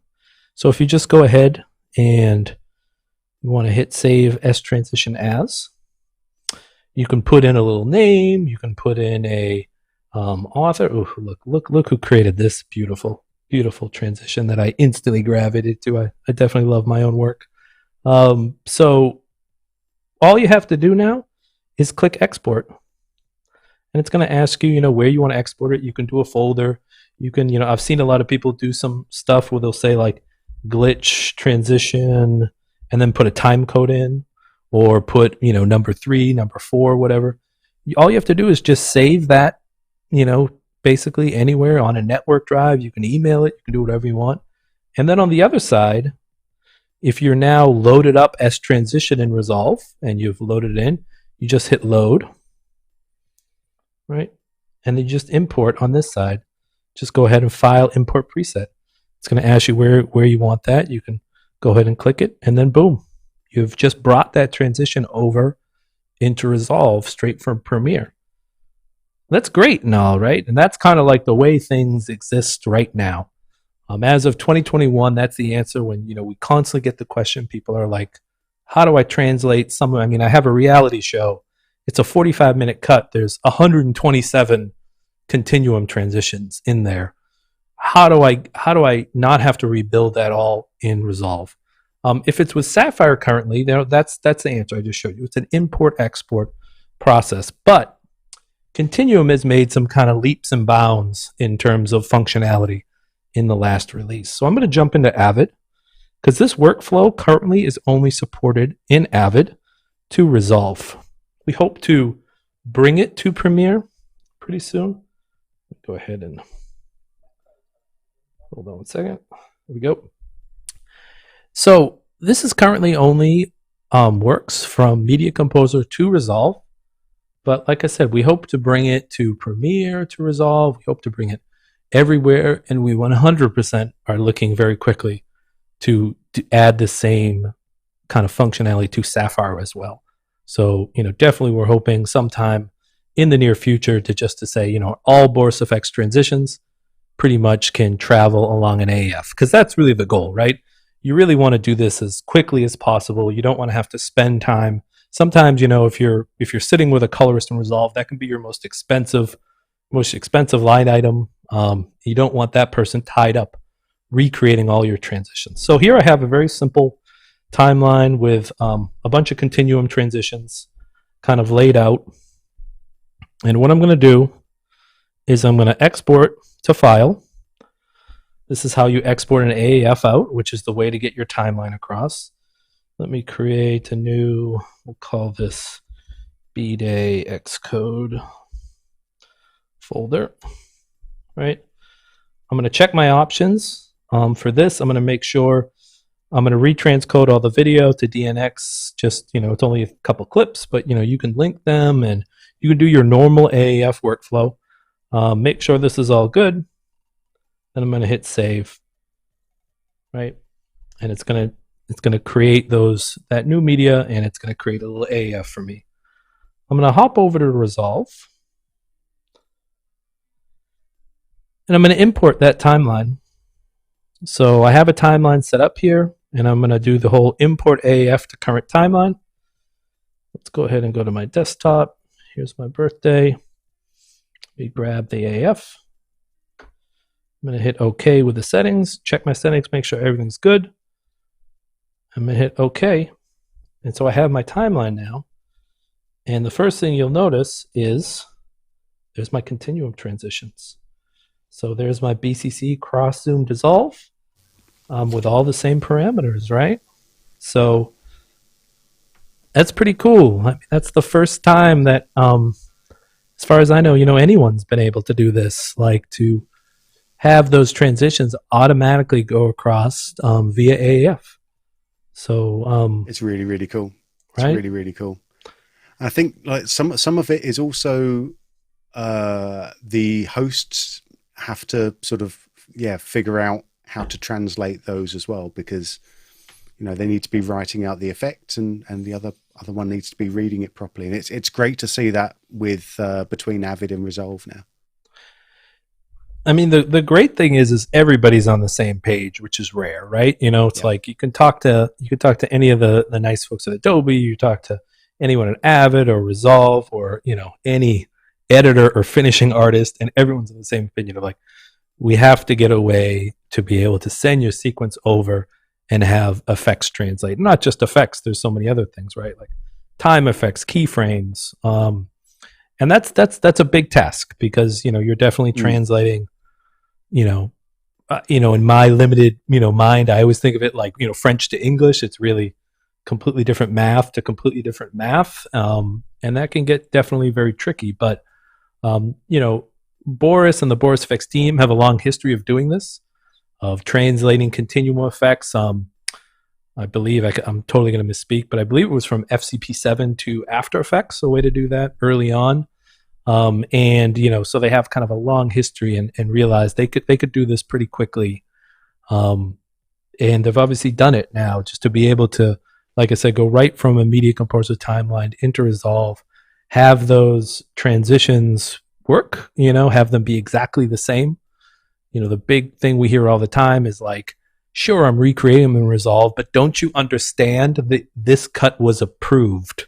And now it's slightly different and it's no longer approved. Like, what are you doing to me? Okay, stop it. That, switch pan was the one that, now I'm going to hear it doesn't look the same, or what happened? Things look differently. So it is now the same exact transition that is, so great. In terms of the effects, like right now we're talking about just transitions. Right now there's some continuum effects that work. Some don't. Like there's definitely this is just the first rev we've done of this new feature. So now we're going through and fine tuning and I'm finding a way that this will kind of work across the whole continuum package. And then we're going to move on to Sapphire too, which is super exciting, and get this functionality added in there as well. So hats off to the Resolve team and the Avid team and the whole Continuum team for making this kind of work. And the end result is going to be a huge time saver for a lot of editors and finishing artists out there. So that's a great thing. Absolutely. Yeah. Fantastic. Well, thanks for sharing that to us, Brian. Cool. That was good. That was great. There's got some nice little responses in the chat as well. Nice. If you are in the chat, either on YouTube or on Boris FX Live, then keep your questions coming. We will try to get to as many as possible, but we have to keep this train running. We have over $20,000 worth of prizes to give out today. And we need to give out something now before we move on to did I go over my next bit. Did I go over my 20 minutes? Is John Dickinson yelling at me in the chat? John might have lost his Professor Dickinson. 4:30 in the morning. 20 minutes, Fox. What's the matter with you? Come on, move it along. All right. So we'll keep it rolling. Come on. We've got another suite. Boris FX Suite. This one is related to me. So get your typing fingers ready, because this is going to be another one where you have to write it in the chat. First correct answer wins a 12-month subscription for Boris FX Suite. So here we go. Here's the question. What is Brian's favorite Sapphire effect? You may have had a clue in the last presentation, and if you've watched all of the live streams over the last year, this is obviously our birthday live stream. You'll definitely know what Brian's favorite Sapphire effect is. Hint, so, it is not Psychoblobs. It is not. Which happens to be number 6 on my top 10. It is not Zebra Stripes. Oh. Which is I don't even know where there it is. Chris has got it. S transition. Congratulations, Chris. Chris wasn't the first person. Chris wasn't the first person to get it. Oh wait, you're right. No. Oh my God, Beantown Review got it. I've done it again. Beantown Review. It's not fair. I mean, I'm only trying to stream and look at the chat. Cool. I know you've only got five things in front of you. I mean, congratulations. I mean, both of them are going to get Review. it. Both of them get it. Chris and Beantown Review. I can't be that mean. Can't be that mean. Well done to Chris and Beantown. So how do they claim their prizes, Brian? Info at borisfx.com. Send us an email, info@borisfx.com. We'll get you set up with the Boris FX Suite. Very cool. Congratulations, guys. And if you want to win our other big prizes today, which aren't being given away in the chat, you want to head over immediately to borisfxlive.com.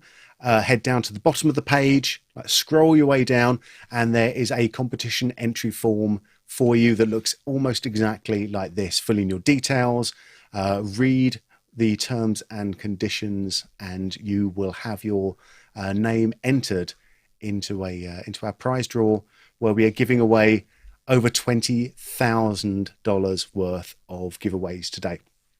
Huge prizes from some fantastic people, including a copy of Nuke Studio that some people might like, and various other things that we will definitely be talking about, but you'll have to hang around to the end of the stream for that one. But let's keep things moving. So we've got our style frames done. We've got the first edit done now.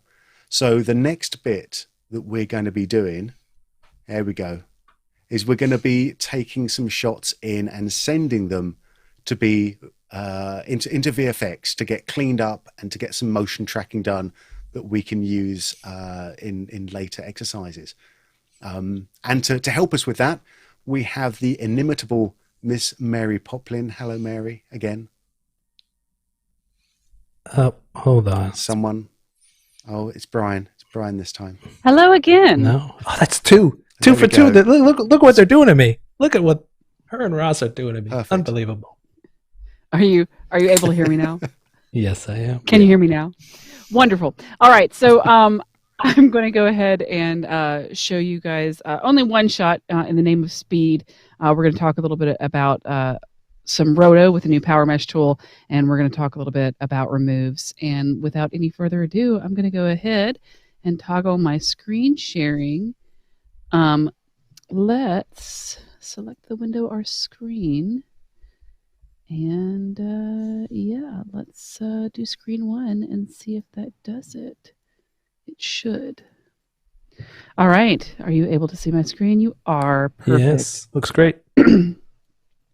All right. So let's talk a little bit about this shot. So this is a shot of a guy in a little wrap walking forwards through a temple, and we want to roto his head and shoulders so that we can put text behind him. And then we also don't want unsightly wastebaskets in our lovely travel videos. You know, trash cans have to exist in real life, but they don't have to exist in our fantasy travel video. So I'm going to talk a little bit about how to roto his head and shoulders, and then I'm going to move on to a remove.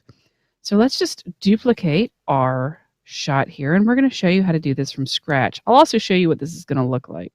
When this is done, we're going to end up with a remove that looks like this. You can see our trash can is gone. And then we're also going to have a nice little cutout of our guy's head and shoulders, just like this. And this is actually rendering as an apply mat outside of Mocha. We can feather it as we like right here in our plugin. So to start doing work like this, what we're going to do is we're going to take our original footage, make sure there's nothing on it, turn it on. We're going to go to our effects and presets, and we're going to just type in Mocha. Only we're going to make sure that we're in the window to type in. We're going to grab Mocha Pro and drag it and drop it right onto our effect, or we're going to go to effect, excuse me, what's going on here? We're going to go to effect, and we're going to go to Boris FX Mocha. We can put Mocha Pro on that way as well. So we can do either or. Now I'm going to go ahead and launch Mocha. So launching Mocha actually reads as a plugin right off the timeline. And then once that timeline has popped up, we're going to go ahead and close our splash screen. I recommend you keep your splash screen on because it'll tell you if you're running licensed or not. This is really exceptionally important if you're running floating licenses. And now we're going to get started on our shot.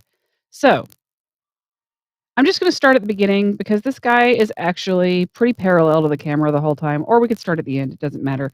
But when you track inside of Mocha, where you begin tracking is pretty important. You want to start tracking where your object is largest in frame, least blurry, and most parallel to the camera, and that's because Mocha is a planar tracker. Now, I'm going to go ahead and use my magnetic spline tool, and I'm going to let Mocha just trace the edges of this for me. Right around the top of his head, around his ear, and down to his shoulders. And Roto veterans will recognize this as a very bad workflow because I haven't split everything up paper doll style. Well, that is actually by design. It's because, let's just go ahead and adjust this shape a little bit. It's because I actually want to let Mocha track this with our new Power Mesh tools. And the new Power Mesh tools are pretty cool because what they'll do is they'll actually track the way the different subplanar areas are warping over time. So normally I would split this up into a head, 2 ears, the neck, the shoulders, and maybe the arms even, just to get like, you know, as little roto in as I have to do. But instead, we're actually going to turn perspective on and also use Power Mesh. And you can see that that generates a mesh for me automatically. I actually want to use a uniform mesh for this. And we're going to generate that mesh. Now what's going to happen is I'm going to let this Power Mesh actually drive my roto. One more thing I'm going to do really quickly, though, is I'm going to take my roto shape and I'm going to scooch it in just a little bit. Scooch is a very technical term. We're going to scooch this mat inside his edges for a minute while we track this roto. The reason for that is normally the regular planar the regular planar tracker that we use really likes edges because it will follow the edge as an indication of where our texture ends, because a planar tracker is a texture tracker. But for Mocha's subplanar Power Mesh tracker, we don't actually want that because it's real sensitive. So it'll just latch onto a bit outside of the edge, like this mountain, and say, well, that's another subplane, and it will try to track that. We don't want that to happen, so we track inside the object when we're using Power Mesh. So outside the mesh when you're using regular planar tracking, inside the mesh when we're creating a Power Mesh. Because, again, and I want to stress this, where the shape is where Mocha is looking. And what the surface tool or the Power Mesh dots are doing is what the track is doing. So a lot of times users will think that their track is really good because their shape looks good, but it's really because they've hand animated the shape over time and the track isn't. So we want to go ahead and make sure that we give Mocha the right data. I'm going to hit track backwards. And what Mocha will do is Mocha will then follow this area and it will split everything into these nice subplanar tracks. And notice how it warps at the shoulder here as this comes back in, but doesn't warp over here in the same way and sticks to the head. So that is why we're going to use a Power Mesh for this, because we're going to cut down our keyframes to something ridiculously lightweight. All right, now I'm going to go back to the end of my track now that we have tracked with Power Mesh. I'm going to turn my overlays off, and I'm going to use this Activate Quick Stabilize mode. Activate Quick Stabilize mode will just pin this in the middle of the frame while I'm trying to track. So let's go ahead and expand my shape to a proper edge. This guy here. In fact, let's use our Add Points to Spline tool to just clean this up just a little bit. Just like this. All right, and again, we're going to move our roto shape to the outside of his neck, top of his shoulders, and just basically move everything back to where it was. All right. So now there's our new, well, actually, let's do that. Now there's our new roto shape. Beautiful. All right. So I'm going to take this and I'm going to leave my auto key on because that's going to make a keyframe automatically. And I'm going to just correct over time. So we're going to correct this shape. And notice how the spline is doing a pretty good job of finding the edges. We can also try to use Control S to snap, and it will try to snap to those edges as well. So now that I've got this sort of roto shape here, let's just go ahead and scroll between the two. Let's correct anywhere where we're off. just like that. And that's how we end up getting this really nice roto shape over time. I don't know why I've duplicated my layer, but I just wasn't paying attention, I guess. Anyway, we're going to go ahead and just use that as our roto shape. Let's make sure that we have adjusted it on the top of our head. And now we can save and close. And this is going to be our roto. So we can just say, hey, apply our matte. And we can add like a soft edge to it if we like. And there's our very quick roto. Now I can see that I've actually left a little bit of background right here above his ear. So we're just going to launch Mocha one more time. And we're going to adjust that and then it'll populate right back in my plugin. So you can always come in and adjust your matte. So if we look here, you can see that I have left this a little too far out. So we're going to use our Uber key. And I'm just going to scoot this in. And this is a good chance to show you what Uber key does. It just sort of moves that edge in across all of my keyframes. So now when I hit save and close, that's adjusted. And now our matte is lovely. So that is how you would use Mocha and Power Mesh to create a very simple roto shape around the top of this guy. And you can see we used about 3 keyframes. So the other thing I want to do to this is I want to do a remove over here on this object. Now, removes are intimidating for a lot of folks, and they really don't have to be. We're just going to drag and drop this right over here, and we're going to launch Mocha. And we'll talk a little bit about how we split this shot up moves. Now, the first thing I want to do when I am doing a remove is I want to track the object that I want to remove. So in this case, we have this little trash can. I'm going to use my X-spline tool, and I'm going to track my trash can. Now, normally I would say go ahead and remove the shadow too, but the shadow is so subtle and diffused that I'm not going to worry about it. But what I am going to do is track this trash can, and notice how I'm way outside the edges of the remove. One of the things I see users do all the time is they get their remove and they just tuck it right up next to the edges really, really tightly, and that is a great way to get a terrible remove. So make sure that you are outside the edges for the shape that you're going to remove because you have more edge pixels to blend and work with, okay? We're going to call this trash can remove, and we're going to track this using translation, scale, rotation, and shear because I don't really need to have a super accurate perspective track on my trash can. This is just the shape that defines what I am removing.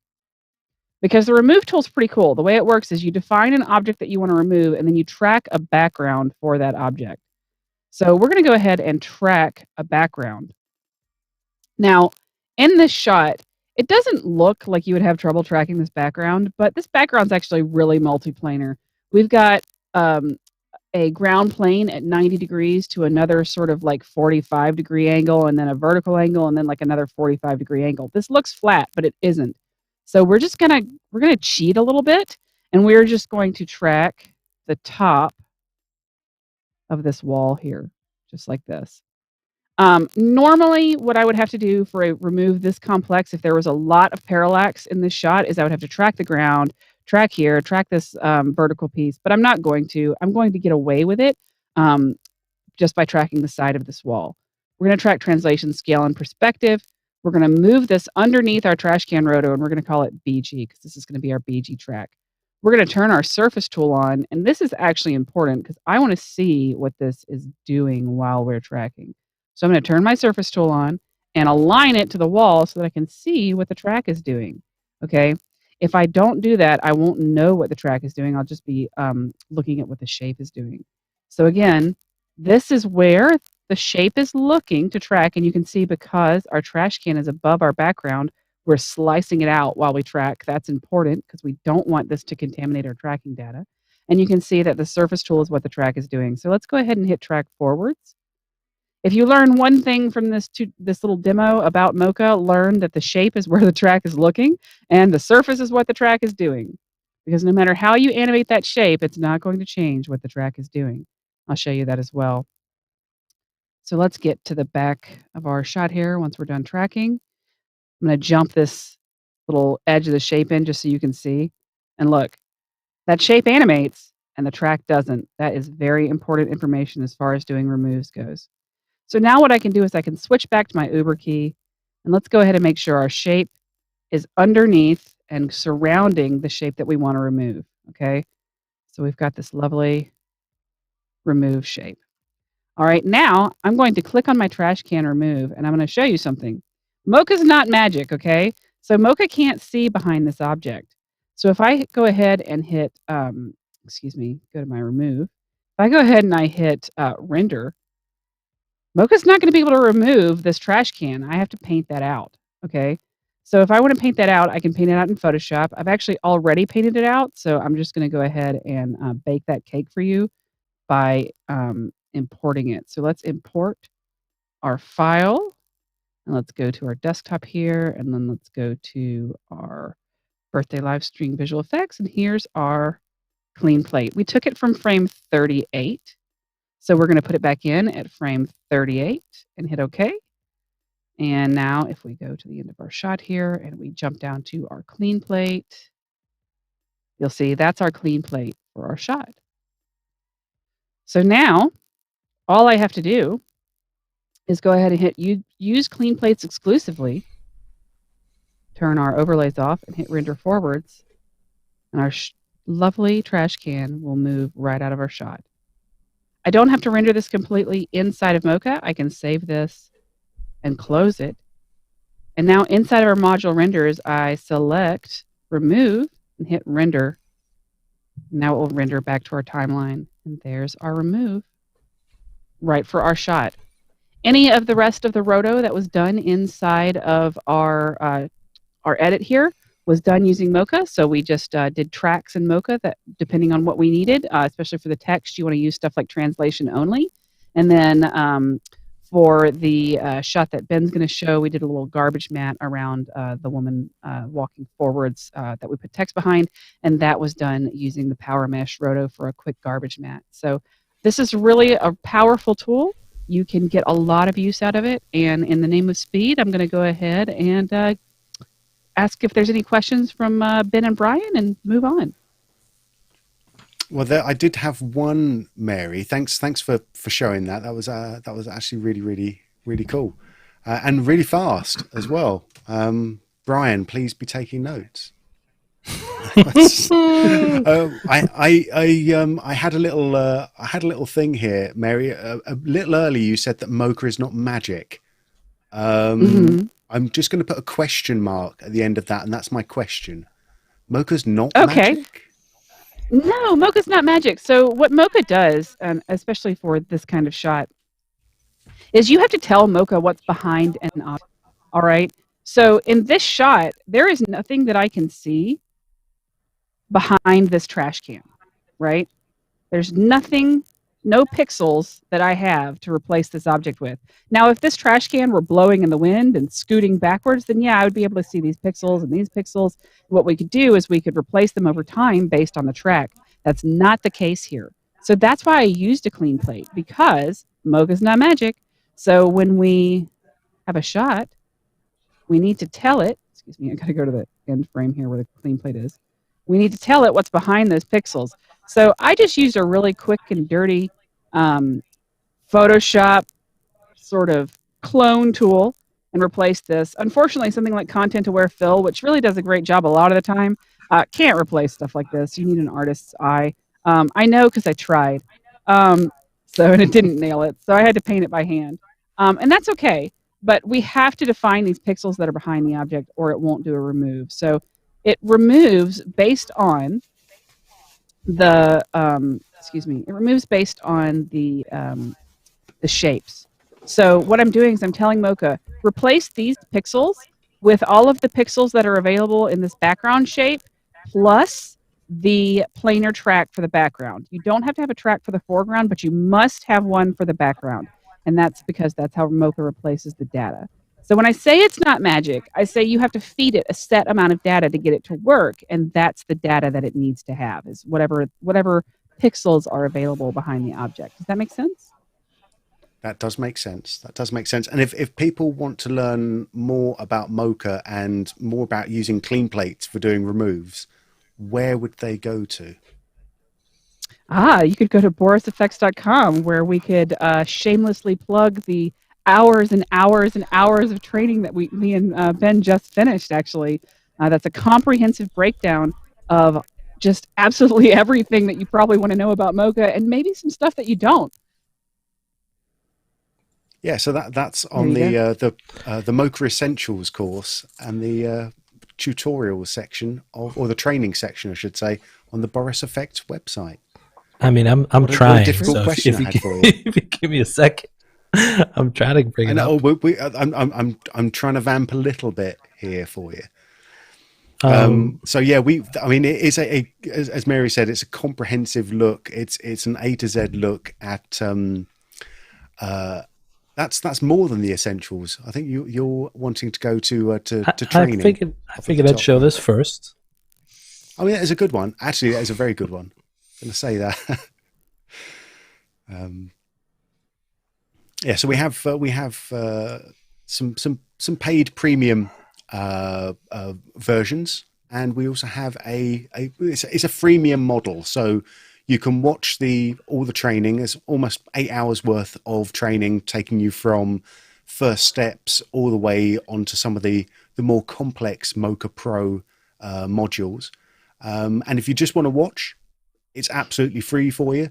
If you want to follow along with the project and footage, then that training can be purchased under the training products there for a low price of, oh my goodness, that also has been prevented by our 25% discount.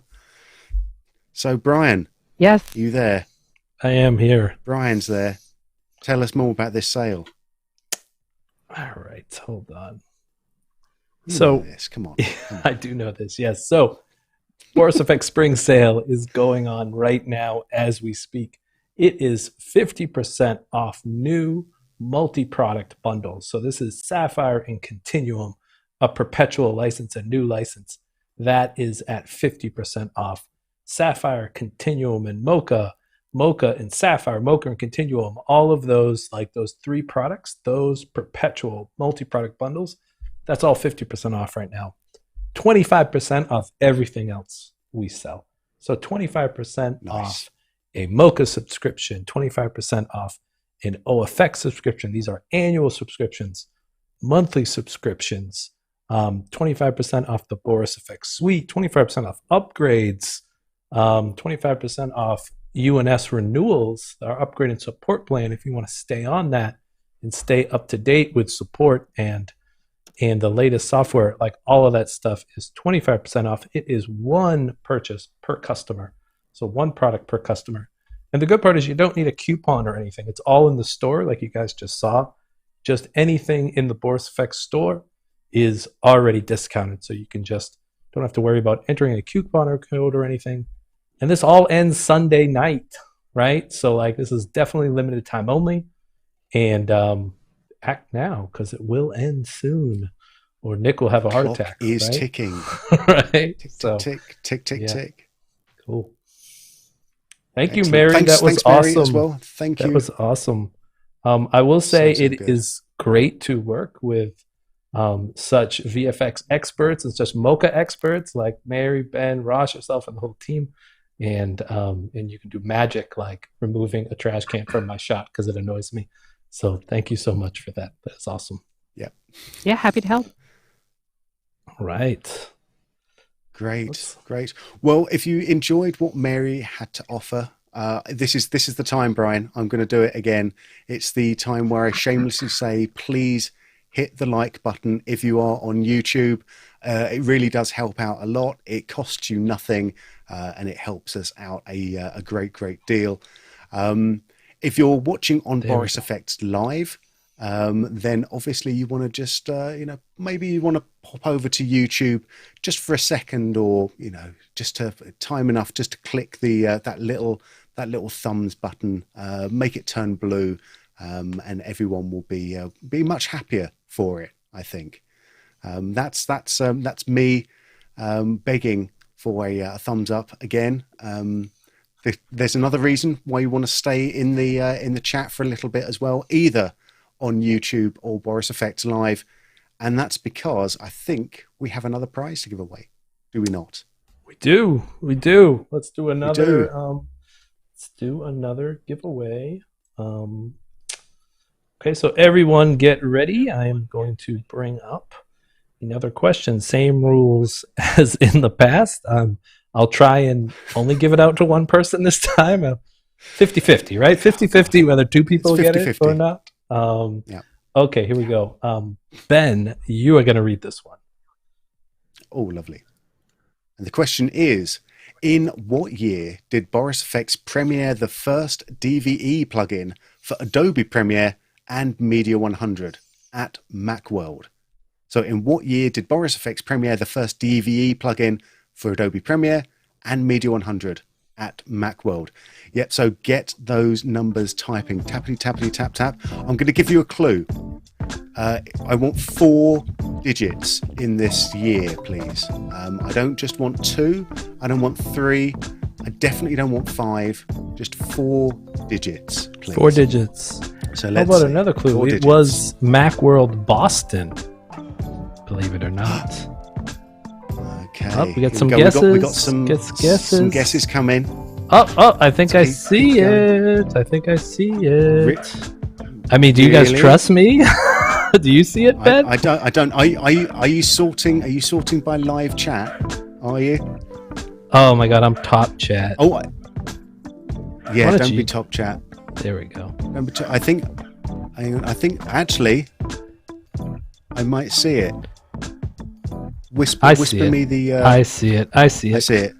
Is it Shane? Did Shane get it? Shane Dillon? Shane did get it. Shane I did it, guys. Congratulations, Shane. 1995 is the answer. Very cool. Congratulations, Shane.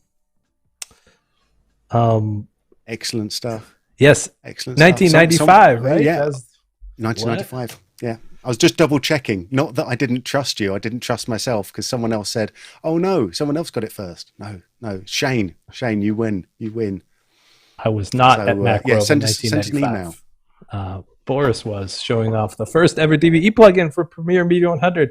It's pretty crazy. Think about, quite a long time ago. Things were definitely different. Tape. Right? Hello. I think it would be four more years before I would work on my first Media 100. Ooh. Me too. Yeah, no, that's about 98, 99. 99. Media 100 was the first NLE I ever saw, to be honest with you, with ice effects. Yep. Right? So yeah, absolutely. Yeah, really cool historical note there.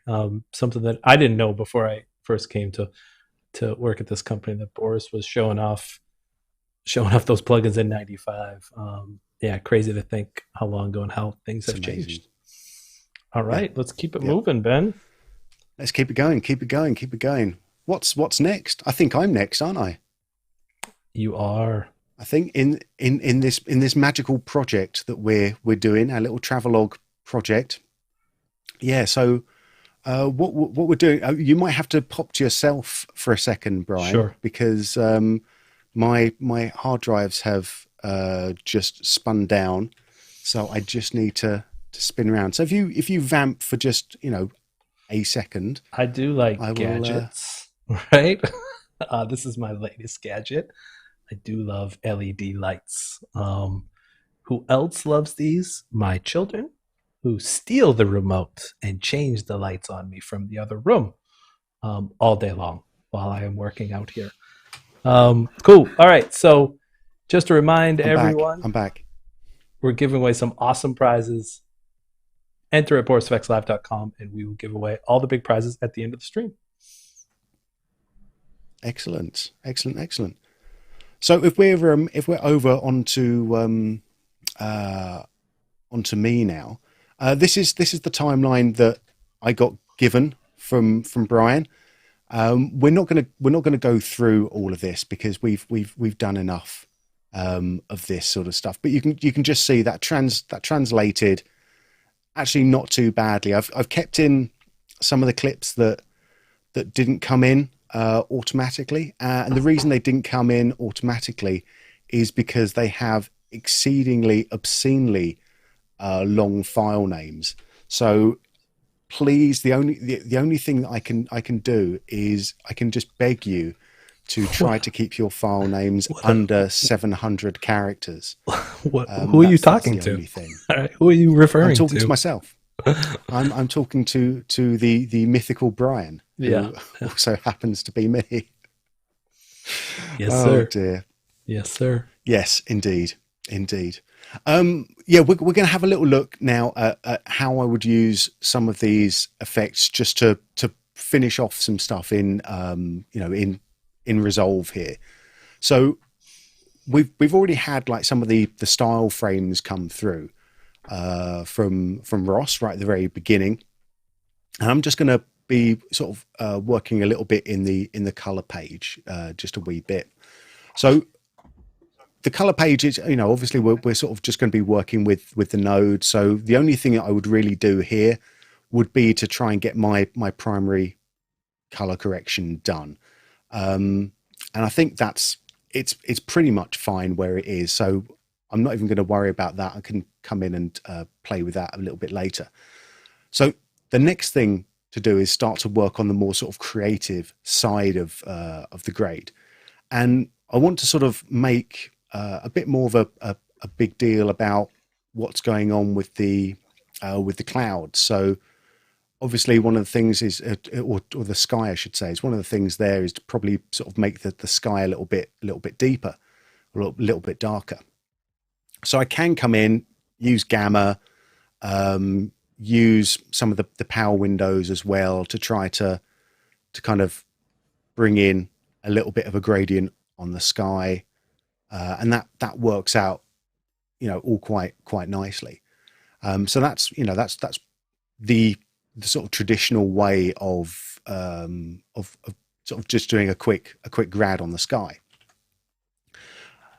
One of the things that I do like to do though is I like to come in and try and experiment with some of the new Continuum plugins, because in the newest version of Continuum, they came with this sort of collection of new plugins called the Cinematographer's Toolkit, known colloquially at the moment as BCC Plus, because when you type in BCC Plus, you get the new filters.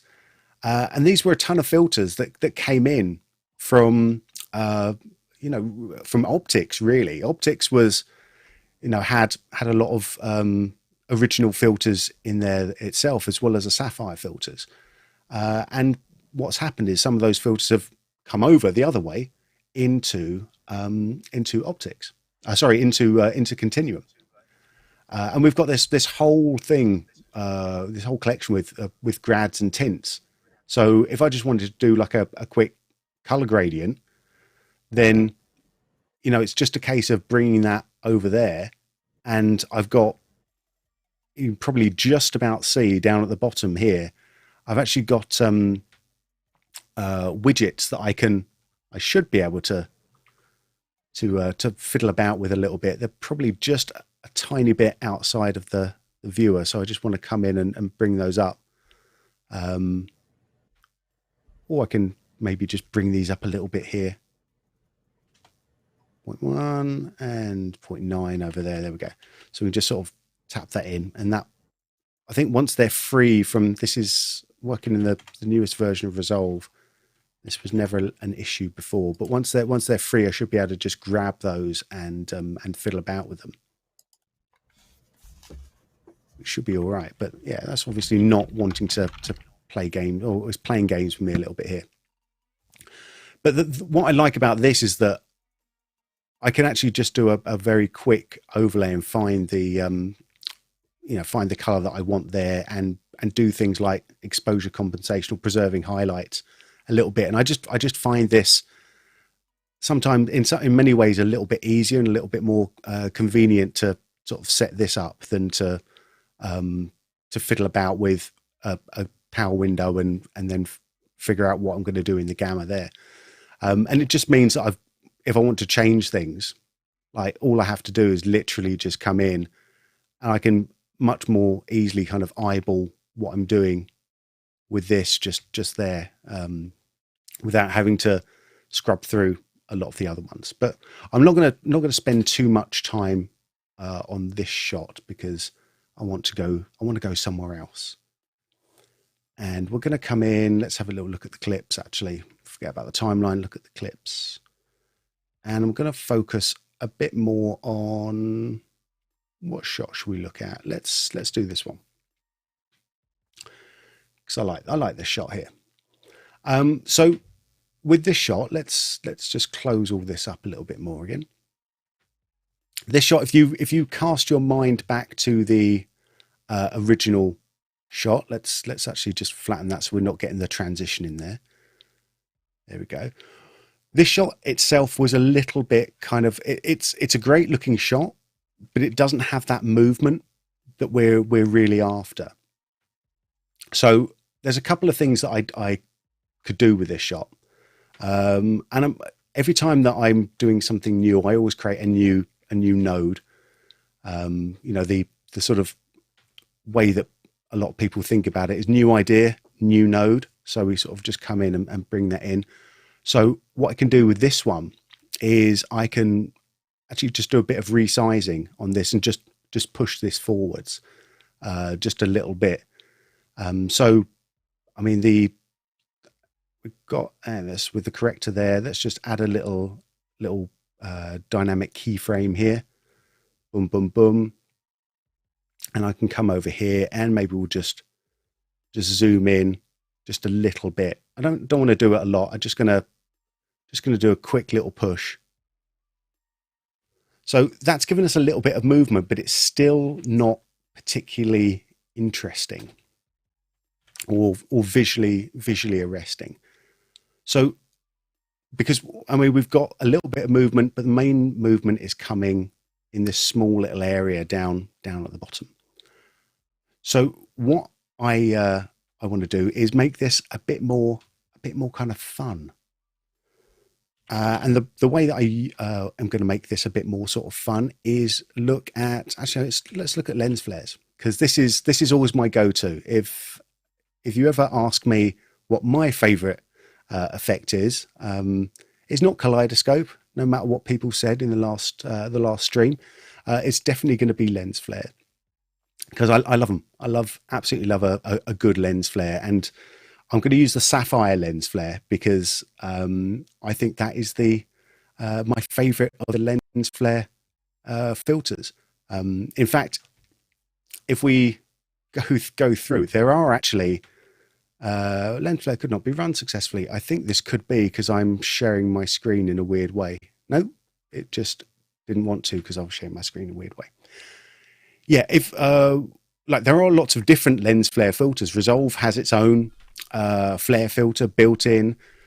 Continuum has a couple of lens flare filters as well, but Sapphire really sort of strikes the balance for me in having sort of the great combination of realism and also animation style to it. So we have like a ton of different presets, some based off realistic lenses, obviously, like the Mamiya Sanko. I love this little lens. It's a nice little lens. And the Leica Elmarit. Or we have ones that are a bit more kind of stylized, really big, healthy, stylized lens flares. And yeah, I'm gonna I think Ross gave the game away a little bit. I'm gonna show you some of the stuff we've got like work in progress at the moment that's coming out for the new Sapphire. So we've got this one here, which is called Hide and Seek. I can show you some work in progresses of. Let's just turn that background off so you can see just how a lens flare slowly starts getting built up over time. This is quite fun. Good to point out, Ben, that you're a complete crazy person showing off the beta plugins live. Oh, I am. Oh, totally. Yeah. I love it. I love your courage. But it's that sort of cavalier attitude that's got me where I am. I love it. I love it. So there's little fun stuff there. I actually think I might choose this one. It's was originally called Not Ready, but people thought that might be a bit confusing of a name because it is ready. So it's now called Hide and Seek. So I'm going to add this in here. I'm not going to do anything too big with it at all. All I'm going to do, maybe I'll just set a keyframe to scale the widths up a little bit from the start, make it a little bit bigger,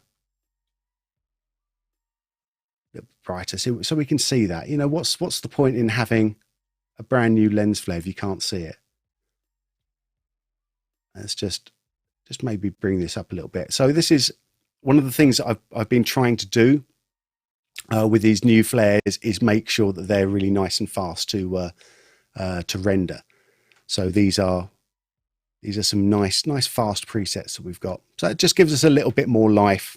I can play around with that a little bit more as well as we go. But I think that gives you a little bit of a direction of where I was coming from with this particular shot. It's just, you know, building in with the whole conceit of the project is that no one wants to see, like, especially when we've got 40 seconds of promo, no one really wants to see just like static shots that look pretty. They need to do stuff. They need to have a bit of action, a bit of movement in them. I'm actually cognizant of time, so I'm going to skip over almost all of my other shots. So I'm going to come to this one here. And I'm not even going to grade this for you live, because what I'm going to do is I'm going to show you one that I created earlier. So here's the original image that we had, which is, it's actually quite an interesting little look. But I thought, you know, what I could try to do is actually come in and sort of enhance what was going on. So with the sort of primary color grade, all I did was just boost up the gain and just give it a little bit more contrast. That's nice and easy. And with this second node, I'm using one of my hidden favorites. This is something that I love to use just to add a little bit more character to an image, and it's the BCC 2-strip color. So we've looked at a lot of the BCC, the Continuum plugins before, and the two-strip color, it's got a ton of presets to it as well. Some are quite extreme, but they're all very different and quite sort of big looks. But one of the things that I like with these effects is that all of the Continuum filters have this nice little mix with original, so we can always like pull the idea back and sort of take it from heavily stylized into something that's a bit stylized but still fits in. We haven't sort of murdered the skin tones too much. We could still just about get away with that, but it gives it a nice little look. The other thing that I did with this one is I decided that I wanted to create a bit more of an interesting vignette. Now, we have lots of vignette filters. We have lots of different ways of creating vignettes directly within within Resolve as well. That's not even my vignette there. This is my vignette. But one of the little secrets of getting a really nice looking vignette isn't just to use a vignette filter. But what I've done with it is I've actually passed it through into a layer node, and I've set my composite mode on that to soft light. So this is just kind of coming in and kind of darkening down the areas, but mixing them back in a slightly more natural sort of way. And it means that I still have, complete control over what I'm doing with this. So I can mix this back within Resolve as well if I come in and go to, where are you now? There we go. Into my node key. If I think this is too strong at any point, I can sort of mix this back with the key input. Key output. And I can change things like the blurring and the saturation and things, but it just gives us a bit more of a kind of natural looking vignette. And this one here was a very simple, straightforward, just desat, just to try and take away some of the focus from the tram, because I know that John's going to be putting some motion graphics into this one in a little bit. So that was the idea behind this particular clip. Now I'm going to show one more thing. I know we're sort of obviously pushing time a lot, and I'm just going to show you one more thing here. And I'm going to show you how I like to finish my work a little bit. As you've seen, you know, these clips themselves, sort of, they're in probably 4 different sections. We have the sort of city section. We have this kind of more tropical section, moving into this, sort of temple section, cold, and then the sort of night area. And what I like to do, one of the things that that came in, I think, was it Resolve 14 or 15? I think was groups. So we could group clips together, and this is something that was rather useful, actually. Is that we could come in and we can put different clips into different groups. So if I come in here, I might have to. Can I do it in here? I believe I can. Yeah. So I can go to add these into a new group, and I will call this one Ben Knight. There we go. Oh, I see these. This is the wrong timeline. I've already grouped these ones. Let's not cheat. So let's go groups. Let's add these into my current group. There we go. Ben Knight. There we go. And you can see these are linked together now. What this means is that when I'm in the color room, let's bring in the nodes up there. I can actually grade these clips as a group. So I can grade them like before I've done the individual nodes. The individual colors. Or I can do it after I've done the individual colors. And this is where I can start to add a sort of overall hue to these images. And this is where I like to dig out one of my favorites. Again, it's a BCC Plus filter, and it's going to be BCC film stocks. This is something that I use a lot. In fact, there's almost nothing that leaves my system without having just a smattering of BCC Plus film stocks on there.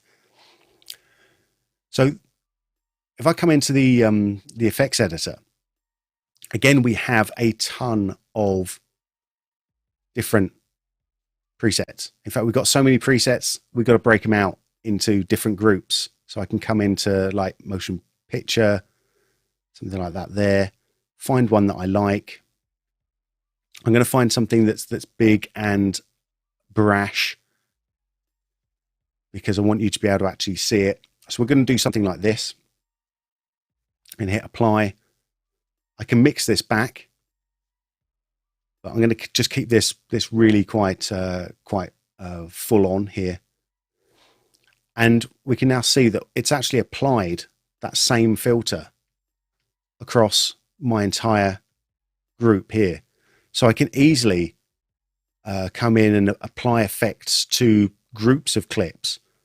And at the very end, if I come in to the timeline here, I can then apply an effect across the entire timeline. This is where I'd usually put in some grain. So I might just do Sapphire's film effect. Bring that in there.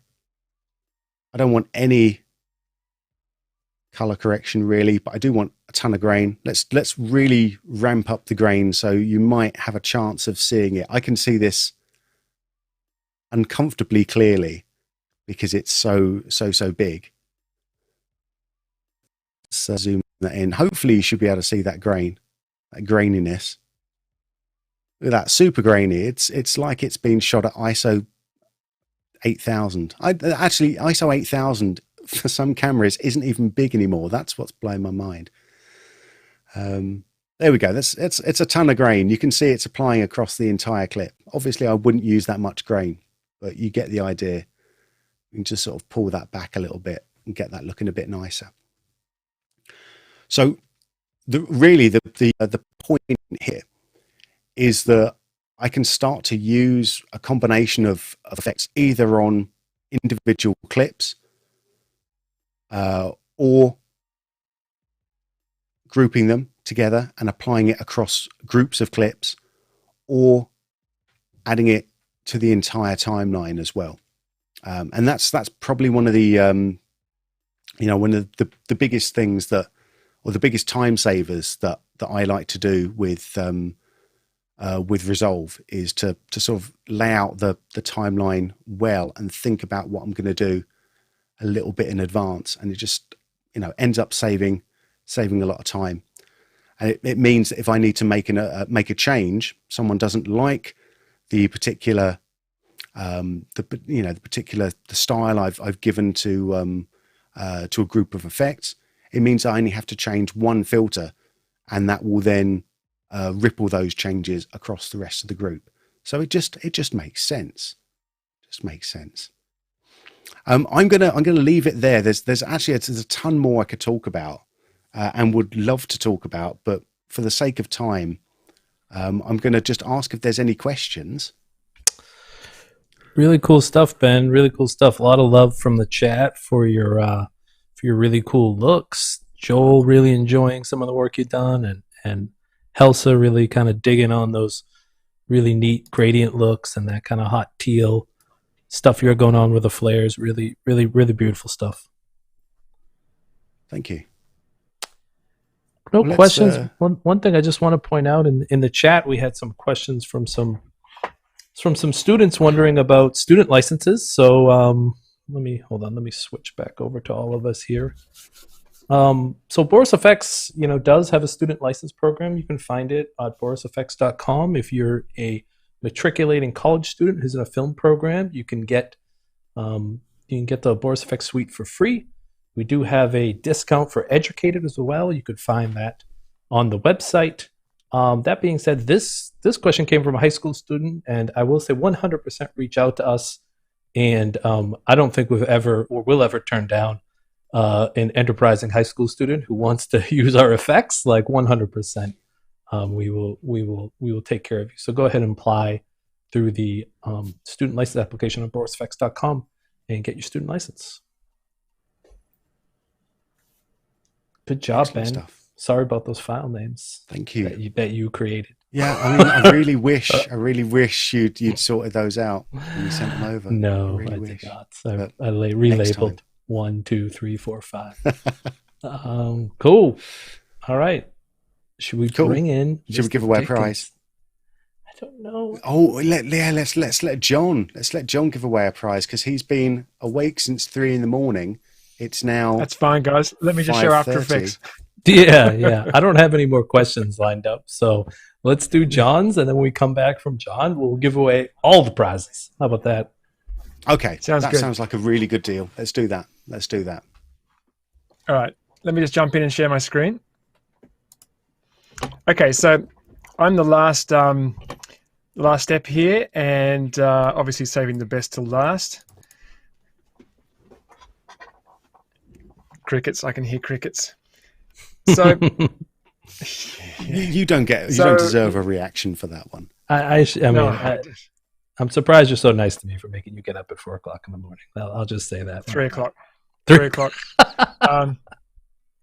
Okay, so graphics. I was supplied with the final edit, and I've done some graphics in here. I started with the end title. I'm going to go fairly quickly on this. Just a quick breakdown of what I did. Let me just see if I can get my After Effects to work. Okay, just going full screen, pressing the tilde key. So let's take a quick look at this shot. So we saw this shot before. We have the talent on the right-hand side. She's been keyed out. Gives us the ability to place the graphics into the scene. They've been tracked using Mocha Pro, and you can see I've got some bokeh lights in there and some glows. So let's do a quick breakdown of how this was done. I'm just going to turn off the proxy there, and just going to roll out so we can see that. So I'm just going to solo the bottom layer. So here's the base shot. Now I haven't done anything to this. This is just a base graphic as supplied by Ben. And above that I have this bokeh lights layer. And you see it's got a little patch of bokeh lights.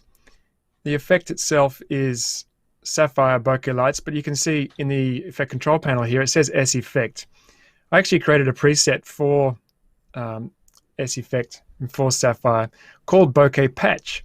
So I'm going to click on edit effect and just quickly go into the effect builder. Brian's already showed you the transition builder, but I don't use very many transitions in my work because it's mostly graphics. So I like to rely on S effect. And I'm just going to quickly roll down here, give myself a little bit of space. So this is using sapphire bokeh lights, one of my favorite effects for graphics. And I've applied a whole bunch of different effects to create this patch of lights. So I'm just going to come down here. You can see I've got preview selected node turned on. And if I click on this node here, this is actually sapphire shape. You can see over here on the right-hand side. So I've got this big soft feathered shape. And if I just roll my mouse over, you can probably see that this port here on the left says matte. So I'm porting this shape into the matte for these different effects. So, and these are all bokeh lights. So I've got a soft version of bokeh lights with an increased softness amount. I've got one in here which is much less softness, different color. I've got one that just shows the rings, and I've got the glow effect as well. So that's all being matted out by this light revealer. Actually, I've changed the name of this node. So this is S shape.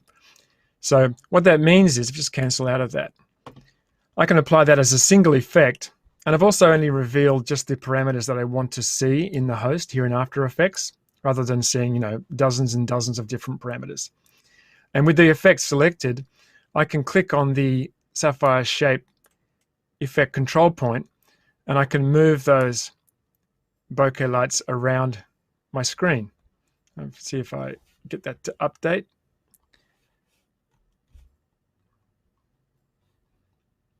Making sure I have the right one selected. Here we go. So you see how I can move that around.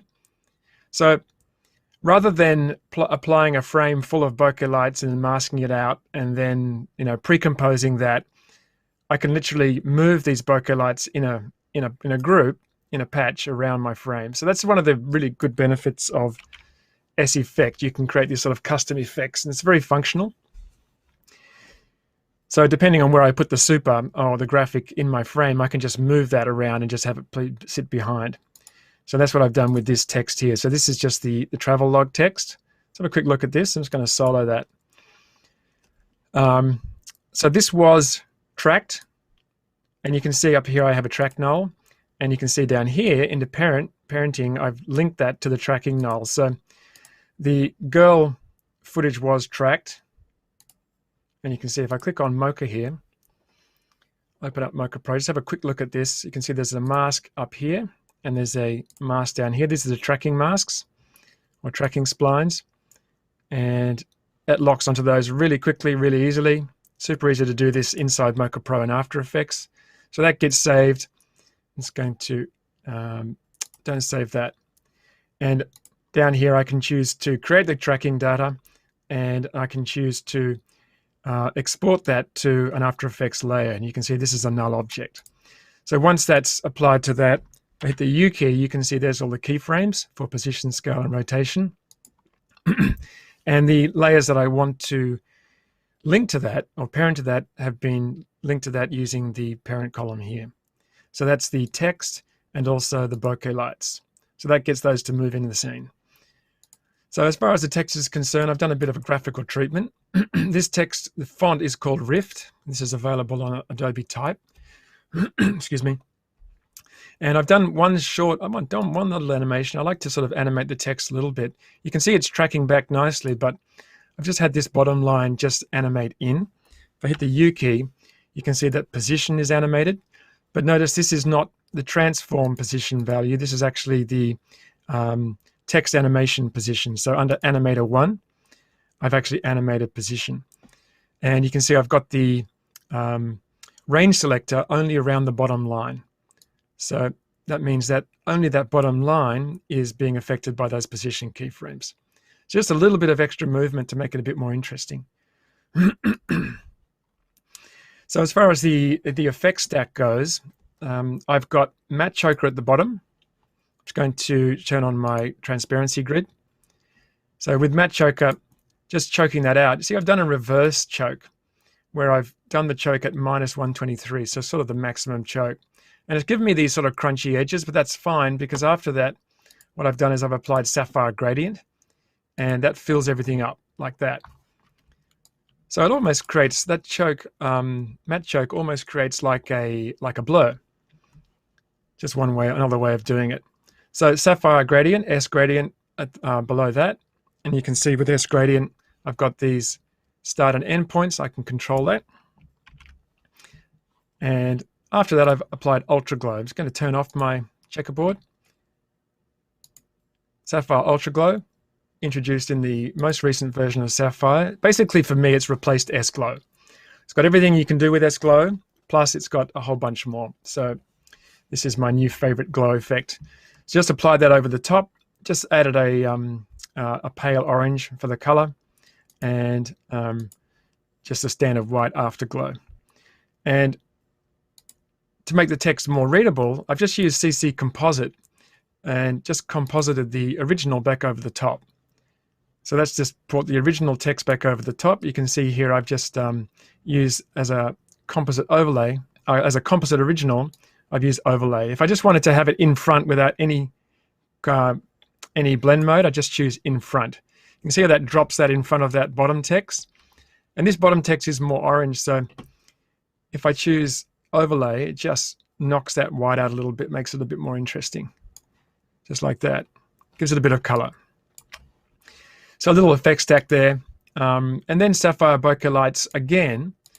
On top of that, one of my favorite little tricks with bokeh lights is to come down and change the use source color value from 0 to 1. If I bring that back to 0, bokeh lights will fill the whole solid that I've applied it to. But if I use, sorry, it'll fill the whole comp size. But because I've applied it to this text, it's going to use that source color as a kind of a matte. So you get these little sort of particle-like bokehs sort of floating around the text, which is nice. Just adds a little bit of interest to text. So that gives us that look. So the small bokeh lights with the large bokeh lights is just making that look a bit more interesting. A little bit of rack defocus above that. It's very subtle. Just using an adjustment layer. So this is Sapphire rack defocus. Because the text is pulling back, I just wanted it to feel a little bit out of focus at the start. So just a very low setting of about 3. And then just as it pulls back, just adding another keyframe and just decreasing the amount of defocus in that. It's just nice. And I've used a mask on that just to, I thought I used a mask on it. Yeah, there's the mask there. So just masking it out over to this left-hand side. I didn't want to blur her really. And I didn't really want to blur this section on the right. Just a little bit, just on the left. And obviously we've got the keyed shot sitting in front. I'm not going to walk through that effect stack now, but that's basically using, as Mary mentioned, a little bit of Mocha Pro and a little bit of BCC linear key. So that sits in front. And it's not a perfect key, but it didn't really need to be. It's just enough to pull that hair in front, and I think it's pretty reasonable. Above that, I have Ultra Glow, one thing you want to do when you've got sort of glows placed in behind your foreground is to have some sort of glow above that to pull the glow in front of this foreground subject. So a little bit of ultra glow, and it's kind of not very noticeable there, but if I just turn it on and off, you can see how because it's an adjustment layer on top, it's just pulling that glow into the foreground in front of that foreground talent. As the text goes further behind it, you can see the glow gets brighter like that. Just makes a little difference. Just helps. Anything you can do to help the foreground talent feel more integrated into the shot once you've cut them out is a good thing. So that's the overall look for that. So once I developed that, I just did all the other titles based on that. And this one here, we just turn off the proxy. It's basically the same, just adjusting the text. One thing I have done in here is, if I just press, let's go, no, it's transform. So I've got an adjustment layer on the top. This actual shot is locked off, so it's very still. And I wanted all the text in all the other supers, other graphics is kind of moving because they've been tracked, but this was kind of locked off. So I just did a little trick where I use an adjustment layer with the transform effect. And you can see position has an expression applied. If I just press EE twice, you can see there's just a little wiggle expression on the transform effect, which is going to wiggle everything below. So if I just turn on the proxy, just preview that. It's just a real gentle one, it's a setting of 1 for frequencies. So it's only going to wiggle once every second, and just only 5, which is a very low amount for position. Just gives you a bit of camera shake. So I've just reintroduced a little bit of camera shake in there, just so that you get a little bit of movement in the shot. It's just a nice way to do that using the transform effect. And to the bottom layer, I've just applied a little bit of reptile, CC reptile, because obviously if you're going to move that layer around, then you're going to see the edges. So let me just come back to the project, turn off the proxy, come into title 1 and turn off the CC reptile. And just notice down the bottom here, see how we're starting to see that? Because it's moving that shot around because it's beneath the adjustment layer. So a bit of CC reptile with unfold. It is mirroring that shot, but it's just enough to hide that edge. So that's what I did for that shot. I did something slightly different for shot 2. All basically the same. You can see there's the shot that Mary gave us with the foreground talent cut out. I haven't actually replaced it with the shot without the garbage bin yet, but that's an easy switch. We just preview this one. So once again, this shot has been tracked in the same way using Mocha Pro. A little bit of wiggle on it just to make it sort of float in the air a little bit more. But I did a sky replacement for this because I wasn't happy with the sky in the original shot. So just with the proc off, if I just turn off the linear color key, this is BCC linear color key. That was the sky in the original shot, which is, it's almost basically one color. Obviously, it's a very gray day, so I just grabbed a frame from a sequence of cloud footage that I had. So it's a single still frame, and just chuck that behind. It's still gray, but it just adds a little bit more in there. With a little bit of a vibrance adjustment layer in there, it just brings the color out a little bit more. And then, of course, the bokeh lights and a bit of curves just behind to make the text pop out. And then the gentleman in the foreground. So that's a little bit of sky replacement there. And lastly, in title 3, once again, same tracking. This one was very straightforward. Nothing different to add in this one, other than obviously changing the text and then just tracking a piece of the shot. This is actually for this shot. Ben tracked this. It's just tracking this little section down here using Mocha Pro. So they are super simple. It was a very quick project. I had to come up with something quite quickly, and that's where it's good to have something like S Effect, have Sapphire with lots of presets. I already created this bokeh patch for this exact reason, because I've done a lot of this sort of stuff working in broadcast, And I've often used these kind of bokeh lights. So having that as a preset, which I could just drop on, which I knew I had, was a really great way to bring this alive without having to do too much. And you can see I haven't actually tracked the bokeh lights, second set of bokeh lights in there, just noticing that. So they're sliding a bit. So always good to preview your graphics before they go out. So that's really simple stuff. Obviously, we can go into more depth in longer sessions, but I'll leave that one there and pass it back over to the team. Great stuff, John. Well done. Yeah, sorry. Whenever there's a hang on. No, Brian, you jump in, mate. I'm sorry. I just had to say, like, if you guys don't, definitely. Let me see if I could bring it up. Everyone here should follow John on Twitter. If I have my act together, I could bring up his Twitter page. Definitely follow John for Twitter if you're interested in any sort of 3D modeling. I mean, I let John kind of pitch his own Twitter, but he does some amazing content on Twitter, does his own live streams. I mean, I've been watching him for a couple of years, basically learning from scratch how to model in Cinema 4D, texture, render, and light. And look at where he's at now. Right? So it's some beautiful, beautiful work, John, on Twitter with this. I'm starting to get the hang of it, Brian. I'm starting to slowly get the hang of it. I think you got a future, kid. I think you'll be okay. Very cool job. But yeah, everybody follow John on Twitter. Thank you, Okay. Yeah, and also, speaking of John's work, he's just released a 5-part series. Yeah, it's 5-part series, isn't it? On Boris FX Learn's YouTube channel, which goes into a Mortal Kombat style of logo, which is awesome. It's going right from the modeling and taking you all the way through to the final sort of compositing stage as well. Definitely worth your time. There's like so many small tips and tricks there that, you know, whatever level you're at, you're definitely going to learn something from that series there. Awesome stuff, John. Yeah, thanks. I appreciate it. Yeah, Mortal Kombat stuff is ridiculous. It's beautiful. Yeah. It's that time, though, isn't it? It is. It's that time, Brian. It is. Let me Bryce time. It's that time where everyone has to hit the like button one last time. Come on. Don't hit it. If you've already hit it, don't hit it again. We want to keep that like button blue. If you're watching on YouTube, make a nice little blue thumbs up for me. Make everyone happy here.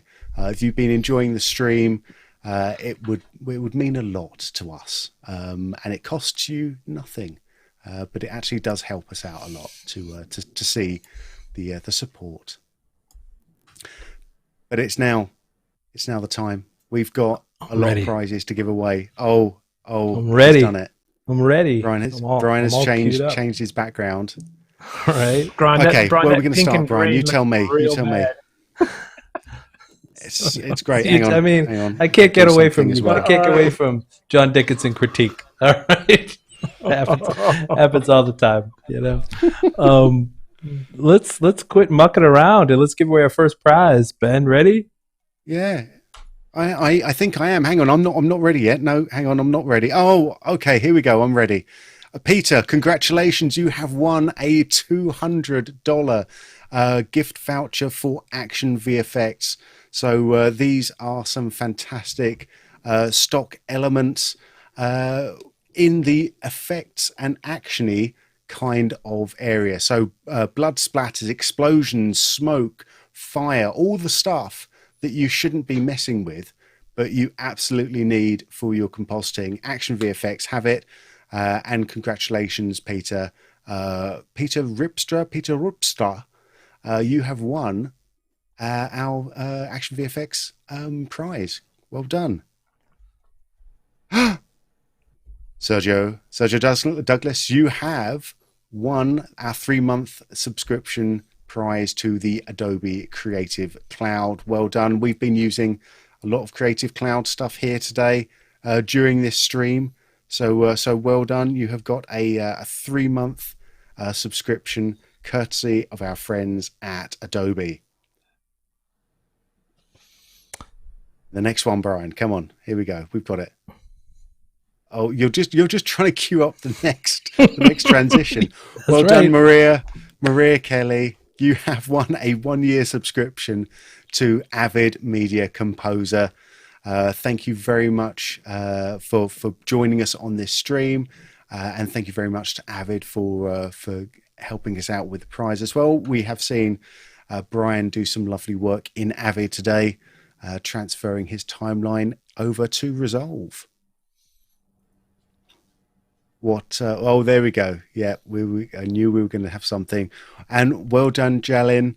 You have won a $1,500 value online class from our friends at FMC Future Media Concepts. Conferences now. What are they? Conferences. FMC. Fantastic prize. Congratulations, Jalin, for winning, and thank you very much for being on the stream with us. Next up, we have our FX PhD subscription. First winner, 6-month subscription to FX PhD goes to Sonia. Well done, Sonia. FX PhD, creating some of the best tutorials and training videos for high-end effects software. So you're going to love that one, Sonia. And we have our next one, which is going to be another FX PhD going to Jonathan. Jonathan St. or Jonathan St. John. I'm going to say St. John. Well done. You'll also got 6-month subscription to FX PhD. Some people have called it the Netflix of high-end tutorials. That person would have been me trying to figure out a tagline on the fly. No one else has ever called it that. Apologies. Yeah. Apologies, FX PhD. Yeah. John Montgomery, take note. New tagline for FX PhD. I don't need that type of heat from John. don't bring that on me. Come on, go. The next one. Oh, fantastic. Helsa, you have won the Ultimate Cinematic Bundle 2 from Ghost Hack. So these are a collection of sound effects and musical elements from our friends at Ghost Hack. These are great. I use these myself a lot. So it's a ton of sort of different types of drones and stings, what they call whooshes, Brahms, loads of great stuff to get your sound design matching modules. I always think of them as like modules, right? It's like sound design modules, all that I great. I suppose you could think of them like that. I knew I was stepping into that one. Great stuff. The really cool sound effects. Ben loves Ghost Hack more than anyone else. So what a cool name too, Ghost Hack. What a great name. Ready next? So ready? Thank you, Helsa, and thank you, Ghost Hack. Yes, next one. Okay, we have Tevin. You have won a permanent license of Hit Film. So congratulations to you. Hit Film, like we said at the start of this stream, it's a great place to get some fun looking comps and some compelling looking comps done in a nice and straightforward interface, nice sort of straightforward sort of way. So well done, Tevin. Hit Film, thank you very much, FX Home, for supplying us with that prize. Let's keep it going. Keep it rolling. Oh, there we go. We got 12 months of Mystica Boutique going over to Deltonis Ross. Well done, Deltonis, or Deltonis. You have won Mystica Boutique from our friends at SGO. Again, another huge, compositing software. You're going to love it. Really, fantastic prize there. Another prize from SGO is Mystica Workflow. What would some people describe this as, Brian? Oh, you're gonna put me on the spot. So Mystica is definitely I am. for high-end color grading. Let me talk amongst yourselves. Let me find out. I'm not. There we go. I'm going to say well done to Wolfgang there while we're going there. If you're in the chat, lots and lots of star wipes from everyone, please. Clap hands, any sort of emojis that you can possibly find. Just spam them in chat. We've still got tons of prizes to come while we're going through here. Mystica Workflow enables the creation of standard and user-defined media workflows. So it is an intermediary tool to manage content and media and to keep your eye on color pipeline workflow as well. So it does transcoding, it does color space conversion, it does file transferring. It's got a lot of cool things. And what I love, you can get email notifications and Slack notifications for when your transcoding is done. So Mystical Workflow is a really cool new tool. Nice. We've got one more prize from SGO, which is Mystica VR, and that's going out to Alan. Well done, Alan, or Alain. I'm terrible with names. I'm really sorry to everyone whose name I've butchered in the last 10 minutes, but hopefully your prizes more than make up for it. Mystica VR, I would say, is going to be my favorite VR stitching bit of software that does a bit more than that. It's a bit of software that I used a huge amount and would always give me the best results compared with the other solutions out on the market. So well done, Mystica VR. Thank you very much to Alan, and thank you very much to SGO. Rolling on through, I'm going to also say thank you to School of Motion for contributing an online class, which goes to our lucky winner, Elsie. Well done, Elsie. School of Motion, redefining online training. Give us a bit more information about that, please, Brian. We got some great emojis happening in chat, by the way. School of Motion. This is a personal favorite of mine. They are an online professional education spot for motion graphics. They teach everything from Cinema 4D to Photoshop to Illustrator. But what these guys do, which is really differently than anyone else, is when you enroll in a class, it's not just a kind of, you watch, the classes online. There's a real back and forth. They have a professor who gives you real world critique. They have TAs which work with you through the process. And I will say it's they're really trying to emulate what happens if you were to apprentice at a motion graphics shop, if you were to work at a company, and kind of give you that same experience. It's my favorite way to learn. It's like being thrown right in the fire. If you're really interested in getting kind of up to speed and get your motion graphics chops, then definitely look over at School of Motion. It's really cool stuff. So congratulations, Elsie, who is actually in the chat and is jumping up and down. So well done. Nice. Congratulations, Elsie. Hit me with the next one. Let's go. Oh, we've got a VIP pass to the visual storytelling conference, which is coming up in mid-May. And that's going out to Beth. Well done, Beth. Congratulations for winning the VIP pass for the visual storytelling conference. Brian, what are the dates on that, please? The dates are, I think, May 15th, if I have it right. I believe you're correct.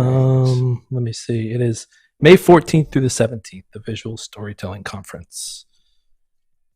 Excellent, we got two more, stuff. Ben, two more, and they're both good ones. Oh, we're getting there.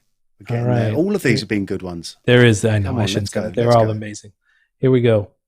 Yeah, I'd be happy to win all of these. Hey, okay, well done. We've got congratulations to Nilly, who has won the Wacom Intuos Pro S pen and tablet. Absolutely fantastic. If you're not using a pen and tablet right now, I'm not saying right at this very second. I just mean in your everyday work life.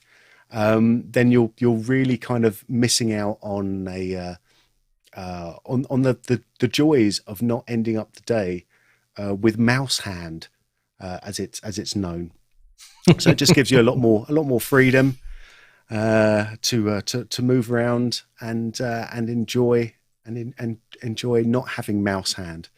So well done, Nilly.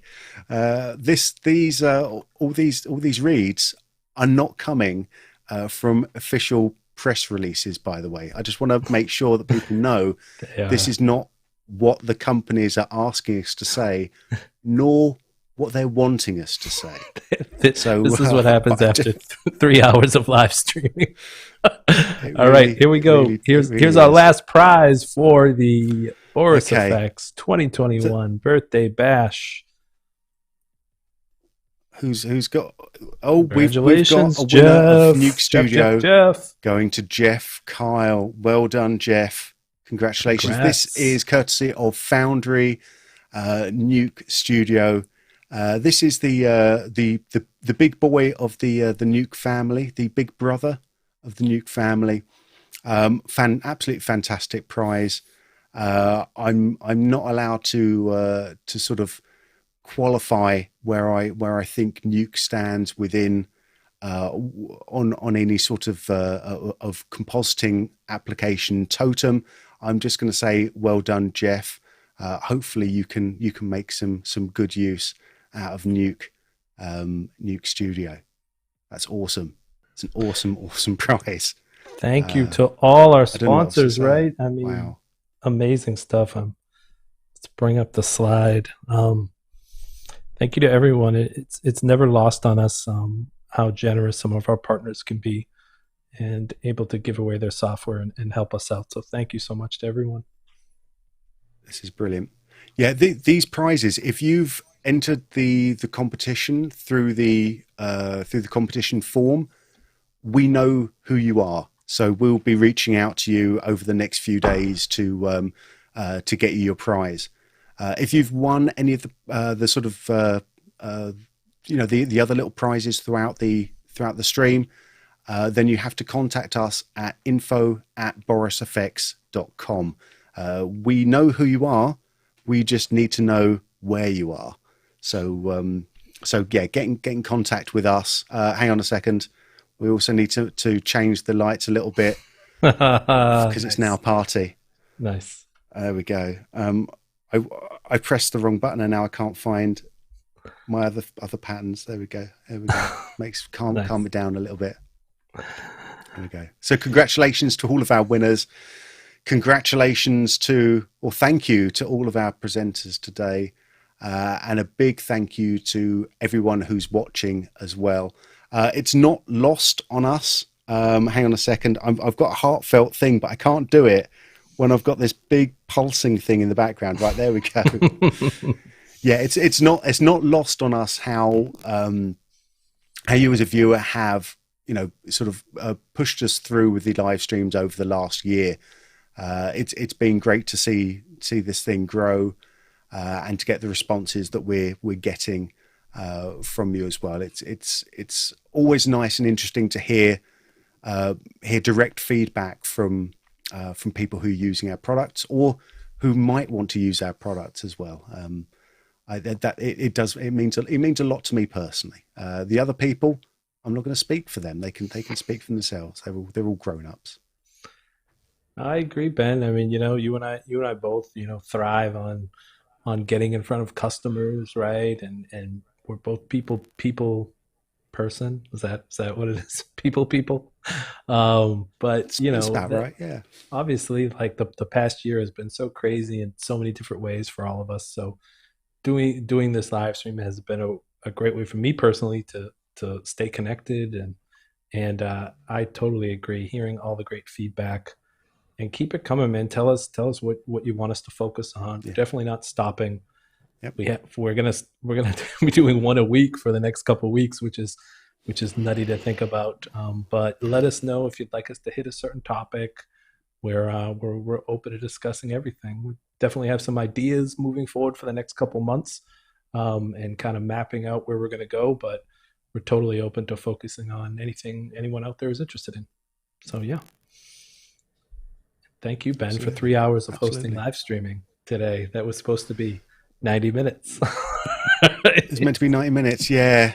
Sorry about that, everyone. I'm obviously gonna blame society. I think that's You and Brian. That's really who's to blame. You can blame me. You can blame me. Yeah, Thank other you, people, John. other Thank you, people would Mary, blame me and Brian.